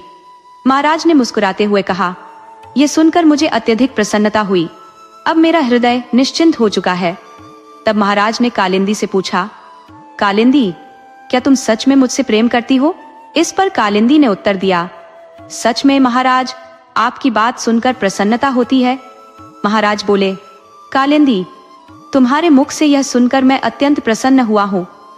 कालिंदी ने कहा, महाराज, आप यहाँ इतने समय से मेरे कक्ष में हैं। यदि राजमहल की नर्तकी को यह ज्ञात हो गया और उसने इलाहाबादी रानी को बता दिया तो क्या होगा? महाराज ने हंसते हुए उत्तर दिया, मैं रानी से कहकर आया था कि मैं अपने विशिष्ट अतिथियों के लिए भोजन लेकर जा रहा हूँ, क्योंकि आज का भोजन विशेष स्वादिष्ट था। मैंने सोचा कि इतना स्वादिष्ट भोजन तुम्हें भी ग्रहण करना चाहिए, इसलिए यह कष्ट उठाया। कालिंदी ने उत्तर दिया, महाराज, आपने हमारे लिए भोजन लाने का कष्ट उठाया, यह आपकी उदारता को दर्शाता है, किंतु हम दोनों पहले ही भोजन ग्रहण कर चुके हैं। महाराज मुस्कुराते हुए बोले, कोई बात नहीं कालिंदी, मैं तुमसे मिलने आया हूँ, चलो हम उस व्यक्ति के कक्ष में चलते हैं। कालिंदी थोड़ी घबराई और बोली, पर महाराज, वह तो अब तक सो गया होगा। राजा ने कहा, कोई बात नहीं, हम उसे जगा लेंगे। कालिंदी ने कहा, इसकी आवश्यकता क्यों है? महाराज बोले, अब जब मैं यहाँ तक आ ही गया हूँ तो उससे भेंट किए बिना लौटना उचित नहीं होगा। यदि उसे यह ज्ञात हुआ कि मैं यहाँ आया था और उसे भेंट किए बिना चला गया तो उसे बुरा लगेगा। कालिंदी ने सिर हिलाते हुए कहा, जैसी आपकी इच्छा महाराज। और फिर वे दोनों उस कक्ष की ओर बढ़ चले। कक्ष के समक्ष पहुंचकर महाराज ने कहा, किवाड़ खोलो, मैं महाराज स्वयं आया हूँ। किंतु भीतर से कोई उत्तर नहीं आया। तब महाराज ने स्वयं ही किवाड़ खोला और भीतर प्रवेश किया। वहां उन्होंने देखा कि एक कठफोड़वा बिस्तर पर लेटा हुआ है। यह दृश्य देखकर महाराज अचंभित हो उठे। उन्होंने कालिंदी की ओर मुड़कर कहा, यह क्या है? यहाँ तो कोई मनुष्य नहीं, केवल यह पक्षी है। कालिंदी इस स्थिति में भयभीत हो उठी और तुरंत कुछ नहीं कह पाई। महाराज ने ऊंचे स्वर में पूछा, कालिंदी, मेरे प्रश्न का उत्तर क्यों नहीं देती? डरते हुए कालिंदी ने कहा, जी महाराज, वह बाहर गया हुआ है। महाराज ने कठोरता से कहा, रात्रि में वह बाहर क्यों गया? कालिंदी ने उत्तर दिया, वह अपनी पत्नी से मिलने गया है। महाराज ने संदेहपूर्वक कहा, यदि वह अपने निवास स्थान गया है तो मुझे झूठ बोलने की आवश्यकता क्यों पड़ी? ये कठफोड़वा यहाँ कैसे आया? कालिंदी ने एक और झूठ गढ़ा, ये उसका पालतू पक्षी है। महाराज के चेहरे पर क्रोध स्पष्ट था और उन्होंने कालिंदी की बात को गंभीरता से लिया। यही तो उसकी पत्नी का संदेश लेकर आया था। महाराज को सागर सिंह ने क्रोधपूर्ण स्वर में कहा, यदि यह उसका पालतू पक्षी है तो उसकी संग क्यों नहीं गया? कालिंदी ने उत्तर दिया, उसने इसे यहाँ छोड़ दिया। महाराज ने तिरस्कार भरे स्वर में कहा, तुम जानो और कोतरे जाने, न जाने तुम दोनों ने क्या स्वांग रच रखा है। मैं यहाँ और नहीं ठहर सकता। इतना कहकर महाराज तेज कदमों से राजमहल की ओर चल पड़े। बाहर आते ही उन्होंने मन ही मन एक अजीब संतोष का अनुभव किया और मुस्कुराए। आज तो प्राण बच गए। अगर कोतरे मेरे कक्ष में उपस्थित होता तो मैं उस मायावी से कैसे छुटकारा पाता। वह सोचने लगे, क्या मुझे सच में किसी पर विश्वास करना चाहिए? ये सभी घटनाएं, वे रहस्यमयी हत्याएं, इन सब के पीछे कौन हो सकता है? और कालिंदी जो कहती है कि कोतरे अपनी पत्नी से मिलने गया था, ये बात कुछ विचित्र लगती है। क्या माया झूठ बोल रही है? मुझे इस रहस्य की तह तक जाना ही होगा। इन विचारों में खोए हुए महाराज अनजाने ही अग्रसेन राजमहल पहुंच गए। जैसे ही वे भीतर पहुंचे, उन्होंने रानी पद्मिनी से यह समस्त घटना कह सुनाई। रानी ने गहन चिंतन करते हुए कहा, महाराज, सतर्क रहिएगा। हो सकता है कि यह कोई मायाजाल हो और आपके प्राण संकट में पड़ सकते हैं। महाराज ने गंभीरता से उत्तर दिया, आप सत्य कहती हैं महारानी, किंतु राज्य की सुरक्षा हेतु मुझे इस संकट का सामना करना ही पड़ेगा। इसके पश्चात दोनों इस विषय पर चर्चा करते रहे और रात ढलने पर सो गए। प्रातः काल महाराज अभी जागे भी नहीं थे कि द्वारपाल ने कक्ष के बाहर आकर घोषणा की, महाराज की जय हो। राज नर्तकी मत्स्यगंधा आपसे शीघ्र भेंट करना चाहती है। इस समाचार को सुनते ही महाराज और महारानी दोनों जाग उठे। महाराज ने अपने कक्ष से ही कहा, उन्हें तुरंत मेरे कक्ष में भेज दो। कुछ ही क्षणों बाद राज नर्तकी और सेनापति महाराज के कक्ष में उपस्थित हुए। महाराज ने दोनों का अभिवादन स्वीकार किया और पूछा, यह क्या बात है? आप दोनों इस समय यहाँ कैसे पधारे? महाराज खुशहाल सिंह ने उत्तर दिया, ठीक है, कल रात जब मैं शीश महल गया था, मैंने कोतरे से मिलने की इच्छा जताई और देखा कि वह विचलित हो गया। इससे यह स्पष्ट हुआ कि वह मनुष्य नहीं, वास्तव में कठफोड़वा है। उस समय मैंने क्रोध का प्रदर्शन किया और शीश महल से बाहर आ गया। पहले सोचा कि मत्स्यगंधा को सब कुछ बता दूं ताकि वह सचेत हो सके, परंतु फिर लगा कहीं कालिंदी ने हमें बातें करते हुए देख लिया तो उसे मुझ पर संदेह हो जाएगा कि मैं प्रेम का ढोंग कर रहा हूं। बोली, जी महाराज, आपने सही निर्णय लिया, किंतु यह जानकर तो और अचंभा होता है कि एक कठफोड़वा जो आपको अपनी प्रेमिका बनाना चाहता है, आपके शुष्क और कठोर व्यवहार के कारण असमंजस में है। सेनापति गंगा यह सुनकर हंसते हुए बोली, आप भी चिंता न करें, परंतु इस स्थिति ने मुझे भी बेचैन कर रखा है। न जाने अब शीश महल में उस पिशाचिनी के आगमन के बाद कोई भी जीवित बचेगा या नहीं। यह चौथा दिन है और वह अब तक भोजन नहीं कर पाई है। सेनापति की चिंता स्पष्ट थी। ये तो एक गंभीर स्थिति है। मत्स्यगंधा ने सहमति में सिर हिलाया। हाँ, यही कहने का प्रयास कर रही थी। शीश महल के प्राणी वास्तविक संकट में है। तब रानी पद्मिनी ने अपनी दृष्टि गंभीरता से ऊपर उठाई। यदि कालिंदी को राजमहल में लाया जाए तो क्या यह उचित होगा? सेनापति ने उत्तर दिया, नहीं महारानी, यह संभव नहीं। उस पर विश्वास करने के लिए हमारे पास कोई ठोस युक्ति नहीं है।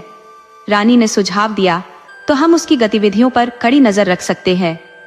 सेनापति ने अपनी आवाज गंभीरता में डुबोते हुए कहा, महारानी, इतना बड़ा जोखिम उठाने की आवश्यकता नहीं है। रानी पद्मिनी सोच में पड़ गई। फिर और क्या कर सकते हैं? ऐसा प्रतीत होता है कि हमारे पास कोई अन्य मार्ग नहीं बचा है। सेनापति ने स्थिति का विश्लेषण करते हुए कहा, हम बस कान भोजन बाबा के आगमन की प्रतीक्षा कर सकते हैं। वे ही हमें उचित मार्ग दिखाएंगे। राजा को सागर सेन ने सिर हिलाते हुए उत्तर दिया, किंतु आज रात्रि मुझे एक बार फिर कालिंदी से मिलने जाना होगा। कौन सा बहाना बनाकर लौटूंगा, ये विचार मेरे मन में नहीं आ रहा है। राजा नर्तकी ने चुटकी ली, महाराज, यदि वह आपकी प्रेमिका है और यह आपकी समस्या है तो हम भला क्या कर सकते हैं? उसकी बात पर सभी मुस्कुरा उठे। कुछ समय बाद एक योजना बनाई गई और इसके पश्चात सेनापति और राजनर्तकी मत्स्यगंधा अपने अपने निवास लौट गए। राजा सागर सेन बड़ी कठिनाई से रात्रि की प्रतीक्षा कर रहे थे। जब रात आई, उन्होंने रानी पद्मिनी से चर्चा की और शीश महल की ओर प्रस्थान किया। शीश महल पहुंचने के उपरांत वह कालिंदी के कक्ष की ओर बढ़े और किवाड़ पर धीमे से दस्तक दी, कालिंदी, कालिंदी। परंतु भीतर से कोई उत्तर नहीं आया। उन्होंने पुनः प्रयास किया, किंतु कोई प्रतिक्रिया न मिलने पर किवाड़ खोलकर अंदर प्रवेश किया। कक्ष में टिमटिमाते हुए दीमकों की रोशनी चारों ओर फैली हुई थी और खिड़की खुली हुई थी, लेकिन वहां कालिंदी का कोई अता पता नहीं था। बिछौना अब भी निष्प्राण था। स्नान गृह के दरवाजे अध खुले थे, जिसका तात्पर्य था कि कक्ष में किसी का भी अस्तित्व नहीं था। ये देख महाराज सागरसेन तीव्र गति से राजनर्तकी मत्स्यगंधा के कक्ष की ओर बढ़े। वहां पहुंचते ही उन्होंने पुकारा, मत्स्यगंधा, शीघ्र द्वार खोलिए। महाराज सागरसेन का स्वर सुनते ही मत्स्यगंधा ने दरवाजा खोला और धीरे से बोली, महाराज, आप यहाँ?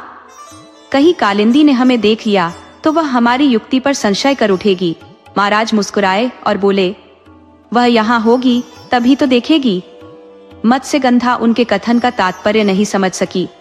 महाराज ने स्पष्ट करते हुए कहा, मैंने देखा है कि कालिंदी अपने कक्ष में नहीं है। निश्चय ही वह अपने भोजन हेतु निकली होगी। आज के दिन किसी न किसी का भाग्य ही पलटेगा। मत्स्यगंधा घबराकर बोली, यह तो विकट परिस्थिति है, अब क्या किया जाए? महाराज गंभीर स्वर में बोले, इस परिस्थिति में निष्क्रिय बैठे रहना तो संभव नहीं। पूजा और गोत्र के प्रश्न पर विचार करना आवश्यक है। महाराज ने आगे कहा, कालिंदी को मैंने अपने कक्ष में नहीं पाया। अब हमें उसके आसपास के स्थानों की छानबीन करनी चाहिए। मत्स्यगंधा सहमति में सिर हिलाती हुई बोली, चलिए कक्ष के आसपास देख लेते हैं। बिना विलंब किए वे दोनों साथ चल पड़े। कुछ दूर चलते ही गलियारे में उन्हें कालिंदी दिखाई दी। कालिंदी ने भी महाराज सागरसेन को मत्स्यगंधा के साथ देख लिया और उसे देखते ही ईर्ष्या से जल उठी। किंतु उसने मौन साध लिया और बिना कुछ कहे महाराज के समीप आकर पूछने लगी, आप कहाँ चले गए थे महाराज? मैंने आपके कक्ष में खोजा और जब आप वहां नहीं मिले तो राज नर्तकी से पूछने चली गई थी। महाराज बोले, मुझे कक्ष का सन्नाटा असहज लगने लगा था। बाहर का खुला आकाश ही मुझे स्वाभाविक लगता है, भीतर तो बस निरंतर बेचैनी सी अनुभव होती है। उनकी बात सुन महाराज क्षण भर रुक गए, फिर अपनी बात अधूरी छोड़कर कालिंदी की ओर मुड़ते हुए बोले, तो आखिरकार मैंने सोचा। लेकिन महाराज के इस रुके वाक्य ने कालिंदी को विचलित कर दिया और उसने तीव्रता से पूछा, क्या सोचा महाराज? आपने कुछ तो अनुमान लगाया होगा। महाराज सहजता से बोले, मैंने सोचा कि महल का जीवन तुम्हें प्रिय नहीं रहा और शायद तुम यहां से प्रस्थान करना चाहती होगी। ये सुनते ही कालिंदी ने प्रत्युत्तर दिया, महाराज, आपकी आज्ञा के बिना मैं यहां से बाहर कैसे जा सकती हूं?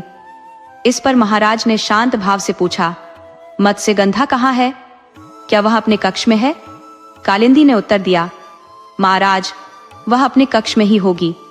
मुझे अब गहरी नींद आ रही है, अतः मैं भी विश्राम करने जा रही हूं। इतना कहकर वह अपने कक्ष की ओर चली गई, क्योंकि वह नहीं चाहती थी कि महाराज की योजनाओं में किसी प्रकार की विघ्न उत्पन्न हो। मत्स्यगंधा के जाने के उपरांत महाराज ने कालिंदी का हाथ पकड़कर धीरे से कहा, तुम्हारे इस प्रकार अदृश्य हो जाने से मैं अत्यधिक चिंतित हो गया था। यह सुन कालिंदी ने अपने हाथ को झटकते हुए एक क्रोधित स्वर में कहा, इसीलिए जब आपने मुझे अपने कक्ष में नहीं पाया तो आप मत्स्यगंधा के पास चले गए।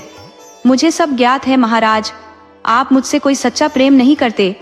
पुरुषों का स्वभाव ही ऐसा होता है, विवाह किसी से, स्नेह किसी और से और रासलीला किसी और से। पुरुषों पर भरोसा करना तो व्यर्थ है। महाराज गंभीरता से बोले, प्रिय, जो तुमने देखा वह वास्तविकता नहीं थी।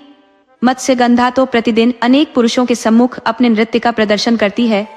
कितने ही पुरुष उसे पाने की लालसा रखते हैं, परंतु मेरे हृदय में उसके लिए कोई स्थान नहीं। मुझे तो तुम्हारे जैसे गुणों से संपन्न, सुंदर और साम्यता से ओतप्रोत संगिनी चाहिए। इस संसार में तुमसे अधिक योग्य कोई नहीं। कालिंदी ने शंकित स्वर में पूछा, आप सत्य कह रहे हैं महाराज? राजा सागर सेन ने अपनी बात को पुष्ट करते हुए कहा, प्रिय, यही सत्य है। आओ चलकर हम इस विषय पर और वार्ता करें। महाराज बोले, तो चलो उसके कक्ष में चलकर कुछ समय वार्ता कर लेते हैं। कालिंदी ने सहमति जताते हुए कहा, यदि आपकी यही इच्छा है तो अवश्य चलिए। दोनों कोतेरे के कक्ष की ओर बढ़े। महाराज ने किवाड़ों पर दस्तक दी। कोतेरे ने द्वार खोलकर आंखें मलते हुए कहा, महाराज, मैं तो गहरी नींद में था। महाराज ने हंसते हुए उत्तर दिया, कल तुम अंतर्धान हो गए थे, पर आज मैं तुम्हारे पास आया हूं। महाराज ने पूछा, क्या हम तुम्हारे कक्ष में प्रवेश कर सकते हैं?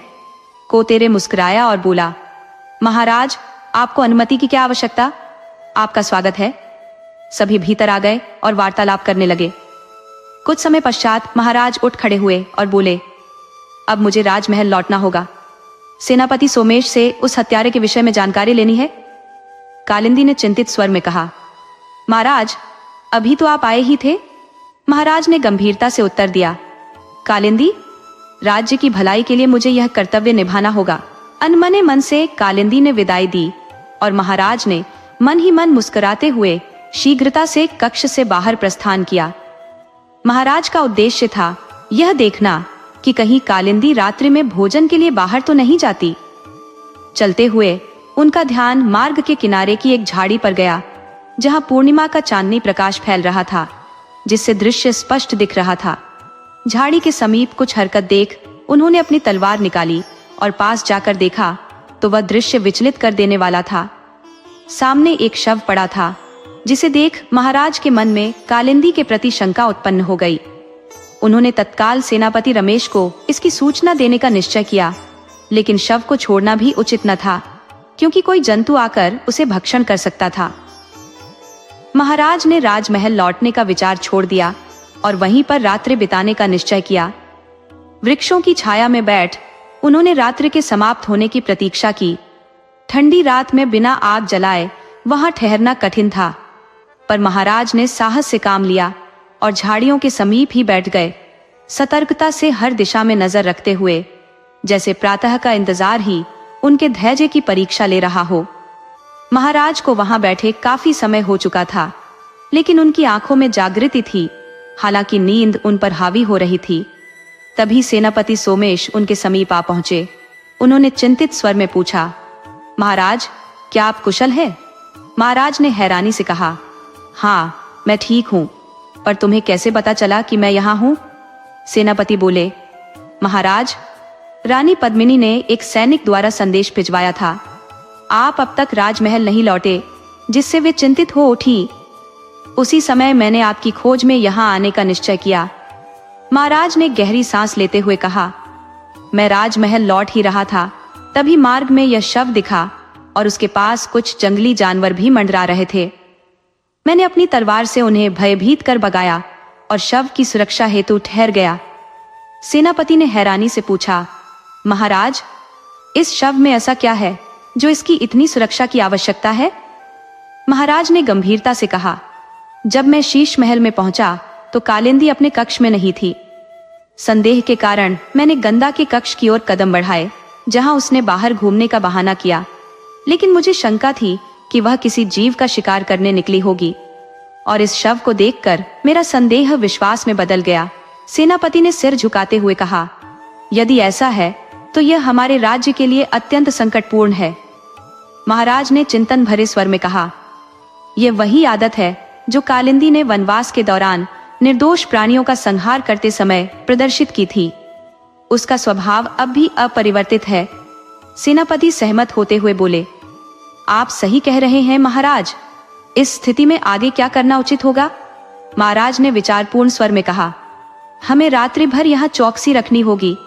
सेनापति बोले, महाराज, मैंने उस सैनिक को संदेश दे दिया है कि वह कुछ अन्य सैनिकों को साथ लेकर शीघ्रता से यहाँ पहुंचे। वे थोड़ी देर में यहाँ आ जाएंगे। कुछ समय पश्चात सैनिक आ पहुंचे। महाराज ने आदेश दिया कि शव को राजमहल के विच्छेदन गृह में ले जाया जाए। सेनापति और महाराज साथ ही राजमहल की ओर लौट चले। वहां पहुंचते ही महाराज ने तुरंत राजवैद्य को बुलवाया ताकि शव की विस्तृत जांच की जा सके। राजवैद्य ने शव का निरीक्षण करते हुए चिंतित स्वर में कहा, महाराज, प्रथम दृष्टया ऐसा प्रतीत होता है किसी ने पहले इस प्राणी का रक्त निचोड़ लिया, फिर इसके हृदय को बाहर खींच लिया।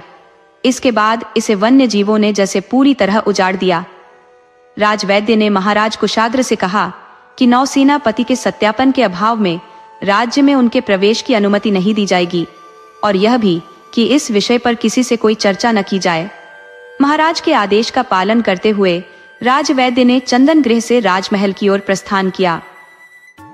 अब महाराज ने सेना प्रमुख सोमेश के साथ कुछ समय तक विचार विमर्श किया और यह चर्चा उसके संभावित परिणामों की दिशा में आगे बढ़ी। कालिंदी स्वयं वह माया है जो तब तक रहस्यमयी बनी रहेगी जब तक कि काल, भोजन और बाबा यहाँ उपस्थित नहीं हो जाते।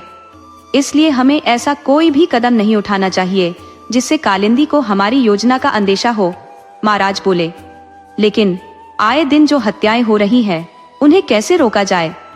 क्योंकि जैसे ही कालिंदी को भोजन की आवश्यकता होगी, एक और हत्या तो निश्चित ही होगी। सेनापति बोले, महाराज, आपकी बात सही है, परंतु मेरे मन में कोई उपाय नहीं सूझता। इस पर महाराज ने चिंतित होकर कहा, आप चिंता न करें सेनापति, मैं प्रातः तक कुछ सोच विचार कर आपको समाधान बताऊंगा। कुशाग्र सहन ने कहा, जी सेनापति, मुझे आपसे इसी प्रकार की आशा है। इसके बाद सेनापति और महाराज दोनों राजमहल की ओर प्रस्थान कर गए। महाराज बोले, अब आप भी विश्राम कीजिए, मैं सुबह आपसे पुनः भेंट करूंगा। महाराज अपने कक्ष में विश्राम हेतु प्रस्थान कर गए। रानी पद्मिनी ने जब महाराज को देखा तो उनके हृदय में सजीवता जाग उठी। वह उनकी प्रतीक्षा में व्याकुल थी। महाराज ने रानी को संपूर्ण घटनाक्रम विस्तार से बताया और वार्तालाप के उपरांत दोनों विश्राम करने लगे। प्रातः काल का समय आया और समस्त दिन गंभीर विचारों में व्यतीत हुआ। सेनापति अब तक किसी उचित समाधान का संधान नहीं कर पाए थे। सायंकाल होते ही रात्रि के आगमन के साथ ही संपूर्ण महल भय की छाया में घिरने लगा। महाराज ने गंभीरता पूर्वक कहा, सागर सेना के गहन निरीक्षण का यही समय उपयुक्त होगा। इस पर सेनापति ने उत्तर दिया, महाराज, आज आधी रात के पश्चात हम इस गूढ़ रहस्य की ओर प्रस्थान करेंगे। मैं भी आपके साथ रहूंगा।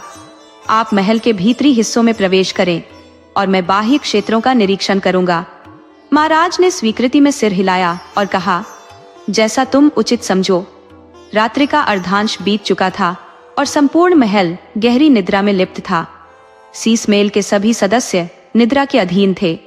अचानक कालावाची अपनी शैया से उठी और कक्ष से बाहर निकल गलियारे में आ पहुंची।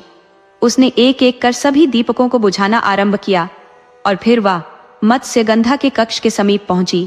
धीरे से पुकारा, मत्स्यगंधा, द्वार खोलो। जैसे ही मत्स्यगंधा ने द्वार खोला, कालावाची प्रेमी के आभास में उसके समीप पहुंची और उसकी गर्दन थाम कर बोली, तू मेरे महाराज से प्रेम करने की धृष्टता कैसे कर सकती है? कालावाची ने अपनी पकड़ कस ली।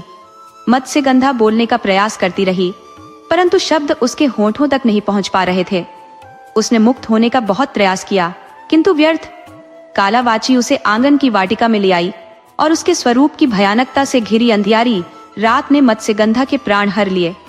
कालावाची को जब विश्वास हो गया कि मत्स्यगंधा अपनी व्यथा किसी को नहीं बता पाएगी, तब उसने उसे छोड़ा और गर्जना करते हुए कहा, मैं महाराज से प्रेम करती हूँ। तुझे कोई अधिकार नहीं है मेरे प्रेम में दखल देने का। मत्स्यगंधा की स्थिति ऐसी नहीं थी कि वह कुछ कह सके। उसने सांकेतिक भाषा में अस्वीकार किया कि वह महाराज से प्रेम करती है। उसकी मौन स्वीकृति पर कालावाची गर्जी, झूठी कहीं की। कालवाजी से मत्स्यगंधा ने अस्फुट स्वर में कहा, मैं महाराज से प्रेम नहीं करती, यह सत्य है। इस पर कालवाजी ने तीखी दृष्टि से प्रश्न किया, फिर उस रात्रि तो उनकी प्रतीक्षा में क्यों थी? मत्स्यगंधा ने उत्तर दिया, हम दोनों आपकी प्रतीक्षा में थे। लेकिन कालवाजी ने अविश्वास से कहा, यह स्वीकार करना कठिन है। मत्स्यगंधा ने गिड़गिड़ाते हुए कहा, मैं निर्दोष हूं, कृपा करके मेरे प्राण न ले। मैं जीवन भर आपकी दासी रहूंगी। कालवाजी ने उसकी याचना पर ध्यान दिए बिना अपना प्रतिशोध जारी रखा। उनके हृदय में जो प्रतिशोध की अग्नि धधक रही थी, वह अब शांत होने का नाम नहीं ले रही थी। क्रोध में भरकर उन्होंने निश्चय कर लिया कि मत्स्यगंधा के प्राण आज ही समाप्त होंगे, क्योंकि उसने उनके प्रिय को देखने का दुस्साहस किया था। मत्स्यगंधा ने फिर से गिड़गिड़ाते हुए प्रार्थना की, मुझे क्षमा करे, मैं किसी से कुछ नहीं कहूंगी। लेकिन कालवाजी ने एक भी शब्द सुनने से इनकार कर दिया। मत्स्यगंधा अपनी अंतिम सांसों के लिए संघर्ष कर रही थी। कालवाजी ने उसे ममता रहित होकर उठाया और उसे आसमान की ओर उछाल दिया। वह जमीन पर गिरकर बुरी तरह घायल हो चुकी थी, फिर भी जीवित थी। कालवाजी पुनः नीचे आई और उस पर उपहास करते हुए कहा, इस दंड से तुम्हें संतोष हुआ? मत्स्यगंधा इतनी निर्बल हो चुकी थी कि उत्तर देने का सामर्थ्य भी नहीं बचा था। उसकी आंखों से आंसू बह रहे थे और कपाल से रक्त प्रवाहित हो रहा था। उसने आंखों के संकेत से दया की याचना की, किंतु कालवाजी के कानों में कोई भी करुणा सुनाई नहीं देती थी। कालवाजी ने अपनी मुट्ठी को कसकर बंद किया और अपनी शक्ति से मत्स्यगंधा का रक्त खींचने लगी। अब उसकी आंख, नाक और मुंह से रक्त बहने लगा था। मत्स्यगंधा दर्द से छटपटाने लगी, पर कालवाजी का क्रोध अविचलित रहा। उन्होंने मत्स्यगंधा का संपूर्ण रक्त खींच लिया और उसे एक बार फिर वायु में उछाल दिया। जब मत्स्यगंधा का निर्जीव शरीर धरती पर आ गिरा, कालवाजी उसके पास आई और उसके शरीर से हृदय निकाल लिया।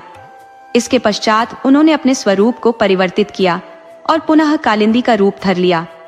अपने कक्ष में जाकर वह शांति से अपने बिछावन पर लेट गई। रात का अर्धांश बीत चुका था। अब महाराज सागरसेन और सेनापति के साथ शीश महल की ओर बढ़े। कुछ ही समय में वे दोनों शीश महल के मुख्य द्वार पर पहुंच गए और वहां रुककर आपस में मंथन करने लगे। सेनापति ने गहरी आवाज में कहा, महाराज, क्यों ना हम शीश महल के आंगन में उस ओर बढ़ें, जहां से कालिंदी के कक्ष की खिड़की का दृश्य मिल सके। इससे हम देख सकेंगे कि कालिंदी अपने बिछौने पर है या नहीं। महाराज ने सहमति जताते हुए कहा, सच कहा सेनापति, मुझे भी यही उपयुक्त लगता है, लेकिन उसके कक्ष तक पहुंचने के लिए हमें महल के आंगन से होकर गुजरना पड़ेगा। सेनापति ने उत्तर दिया, कोई बात नहीं महाराज, थोड़ी देर अवश्य लगेगी, परंतु इससे हमें यह तो निश्चित हो ही जाएगा कि कालिंदी अपने कक्ष में है या नहीं। महाराज ने कहा, आपका विचार तर्क संगत है। चलिए, फिर प्रतीक्षा किस बात की? इस पर सेनापति ने तुरंत सहमति देते हुए कहा, हाँ महाराज, चलिए आंगन की ओर चलते हैं। वे दोनों शीश महल के आंगन की ओर बढ़ चले। जैसे ही वे आंगन में पहुंचे, उनकी नजर किसी अज्ञात व्यक्ति पर पड़ी जो धरती पर अचेत पड़ा था, परंतु घने अंधकार में उसके चेहरे की पहचान कर पाना कठिन था, क्योंकि सभी मशालें कालिंदी द्वारा बुझा दी गई थी। सेनापति ने उस अज्ञात व्यक्ति की नाड़ी की जांच की और पाया कि वह अब जीवित नहीं था। तब सेनापति ने गंभीर स्वर में कहा, महाराज, ऐसा प्रतीत होता है कि आज कालिंदी ने किसी निर्दोष का वध कर दिया है। मैंने इस मृत शरीर की नाड़ी टटोली और महसूस किया कि यहाँ केवल हड्डियों का ढांचा शेष है। प्रतीत होता है कि इस मृतक का मांस और रक्त मानो चूस लिया गया हो। मैं यहाँ इस शव के पास पहरा देता हूँ। यदि आप यहीं ठहरे तो आपको किसी संकट में डालने का खतरा है। कृपया मुख्य द्वार पर जाकर वहां रखी मशाल ले आइए, किंतु द्वारपालों से कोई संवाद मत कीजिएगा। मैं तब तक यहाँ इस मृतक की रक्षा करता हूँ। महाराज सागर सेन ने कहा, मैं इस मृत शरीर के पास रहूं तो बेहतर होगा। लेकिन स्वामी ने विनम्रता से उत्तर दिया, नहीं महाराज, मैं इतने जोखिम में आपको नहीं डाल सकता। आपके प्राण अनमोल है, ये कार्य मुझ पर छोड़ दे। सागर सेन के पास अस्वीकार का समय नहीं था, अतः वे शीश महल के मुख्य द्वार की ओर तेजी से बढ़े और मशाल लेकर शीघ्रता से लौट आए। मशाल की रोशनी में जब सेनापति और महाराज ने उस मृत देह का चेहरा देखा तो पहचान कर चौंक उठे। वह राजनर्तकी मत्स्यगंधा थी। दोनों सोच में पड़ गए कि इस अमानवीय कृत्य का दोषी कौन है। तब महाराज ने ठहर कर कहा, सेनापति, मुझे संदेह है कि यह कृत्य कालिंदी का है। पिछली रात मैंने उसे मत्स्यगंधा के साथ देखा था और संभवतः उसी ने मत्स्यगंधा को दंडित कर इस दुर्दशा में पहुंचा दिया है। सेनापति ने पुष्टि में कहा, महाराज, अब तो यह निस्संदेह प्रतीत होता है कि हत्याओं के पीछे कालिंदी का ही हाथ है। महाराज ने सहमति जताई, आप सही कह रहे हैं। अब मैं द्वारपालों से कहकर सैनिकों को बुलवाता हूँ ताकि शीश महल की घेराबंदी की जा सके। हमें सुरक्षा बढ़ानी होगी ताकि कोई भीतर या बाहर न जा सके। कुछ ही समय में सैनिकों ने शीश महल को चारों ओर से घेर लिया। महाराज कुशाग्र सैनी ने शीश महल के सभी निवासियों को यह सूचना भिजवा दी कि राज नर्तकी मत्स्यगंधा की निर्मम हत्या हो चुकी है, अतः अब कोई भी महल से बाहर नहीं जाएगा। ये समाचार दूर देशों तक फैल गया। मत्स्यगंधा के पार्थिव शरीर के पास उसके प्रियजन विलाप कर रहे थे और कालिंदी का असत्य अभिनय सभी को संदेह में डाल रहा था। सेनापति और महाराज सागर सेन यह समझ चुके थे कि यह हत्यारा निर्दोषों का निर्मम संहार करता है और यह बर्बरता अब अधिक समय तक सहन नहीं की जा सकती। कालिंदी ने अपनी आंखों में झूठे आंसू भरकर अभिनय किया, जिससे वहां खड़े महाराज सागर सेन और सेनापति स्वामी उसका छल भांप रहे थे। जैसे ही यह स्वांग चरम पर पहुंचा, कोतरे भी वहां आ पहुंचा।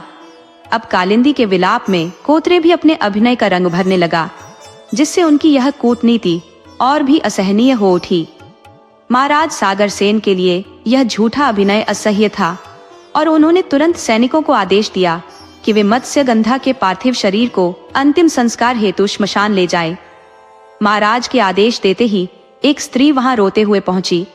वह देवसेना थी, जो अपनी प्रिय सखी के आकस्मिक निधन पर विलाप कर रही थी। महाराज ने उसके निकट जाकर कहा, देवसेना, शोक में इतना मत डूबो। तुम्हारी सखी अब अनंत यात्रा पर निकल चुकी है। संभवतः विधाता ने उसके जीवन की अवधि इतनी ही निश्चित की थी। देवसेना ने रूंधे स्वर में उत्तर दिया, किंतु स्वामी, आप ही बताइए कि मैं स्वयं को कैसे संभालूं। वह मेरी अति प्रिय सखी थी, हमारे पिताश्री के राज्य की राजनर्तकी थी। हम बचपन से एक साथ पले बड़े थे।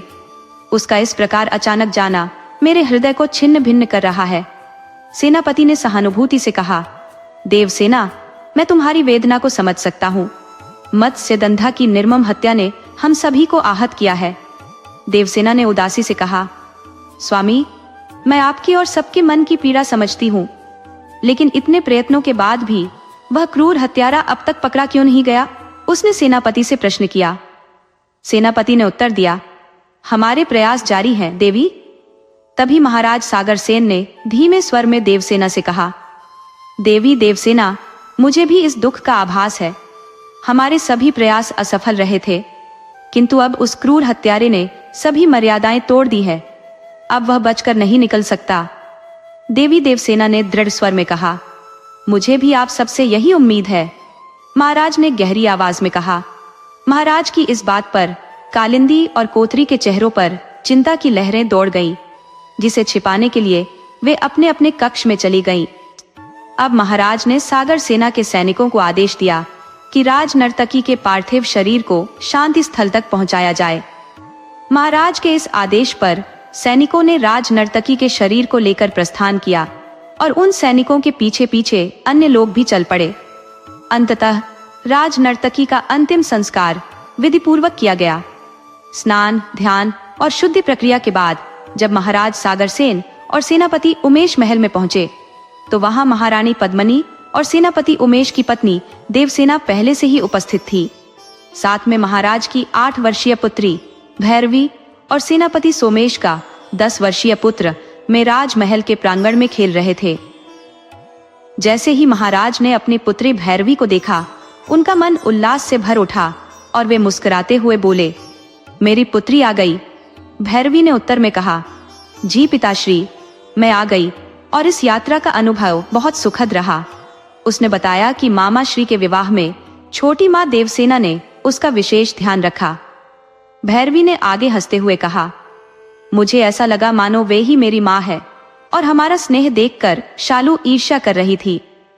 तभी अचानक महाराज से कहा गया, अब आप ही बताइए, यदि मेरी माँ इसे मुझसे अधिक प्रेम करेगी तो क्या मुझे ईर्ष्या नहीं होगी? सागर सेन ने अचल की ओर सहानुभूति दिखाते हुए कहा, अचल की बात में कुछ सच्चाई है। महाराज ने मुस्कुराते हुए कहा, अरे पिताश्री, आप तो मेरे पिता हैं, अचल का पक्ष क्यों ले रहे हैं? महाराज ने शांतिपूर्वक कहा, ठीक है बाबा, अब अचल का पक्ष नहीं लूंगा। इसी बीच सेनापति सोमेश ने अचल को पुकारा, पुत्र, इतने समय से तुम्हें अपने पास नहीं बिठाया, आओ मेरे पास। अचल उनके पास आया तो सोमेश ने उसे हृदय से लगा लिया। देवी देवसेना ने महारानी पद्मिनी से निवेदन किया, महारानी जी, अब हमें भी जाने की अनुमति दे। महारानी मुस्कुराई और बोली, क्या जल्दी है देवी, आज आप हमारे साथ भोजन करिए, इसी बहाने कुछ और समय बिताने का अवसर मिल जाएगा। महाराज ने भी कहा, यह सही रहेगा, और बच्चों को प्रांगण में लगे झूले पर खेलने का आदेश दिया, जहां वे खेल में मग्न हो गए। फिर सेनापति ने महाराज से निवेदन किया, महाराज, हमें यहाँ अधिक समय नहीं रुकना चाहिए।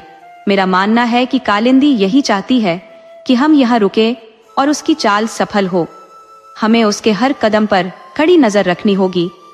सुझाव है कि 5 दिन बाद मत्स्यगंधा की आत्मा की शांति हेतु यज्ञ किया जाए, ताकि कोई अनहोनी न हो और कालिंदी को अपने षड्यंत्र में कामयाब होने का मौका न मिले। रानी पद्मिनी ने सहमति में सिर हिलाते हुए कहा, गणपति जी की यह योजना सर्वोत्तम है। इससे कालिंदी का पतन भी संभव है और हम उसे बंधक बना सकेंगे।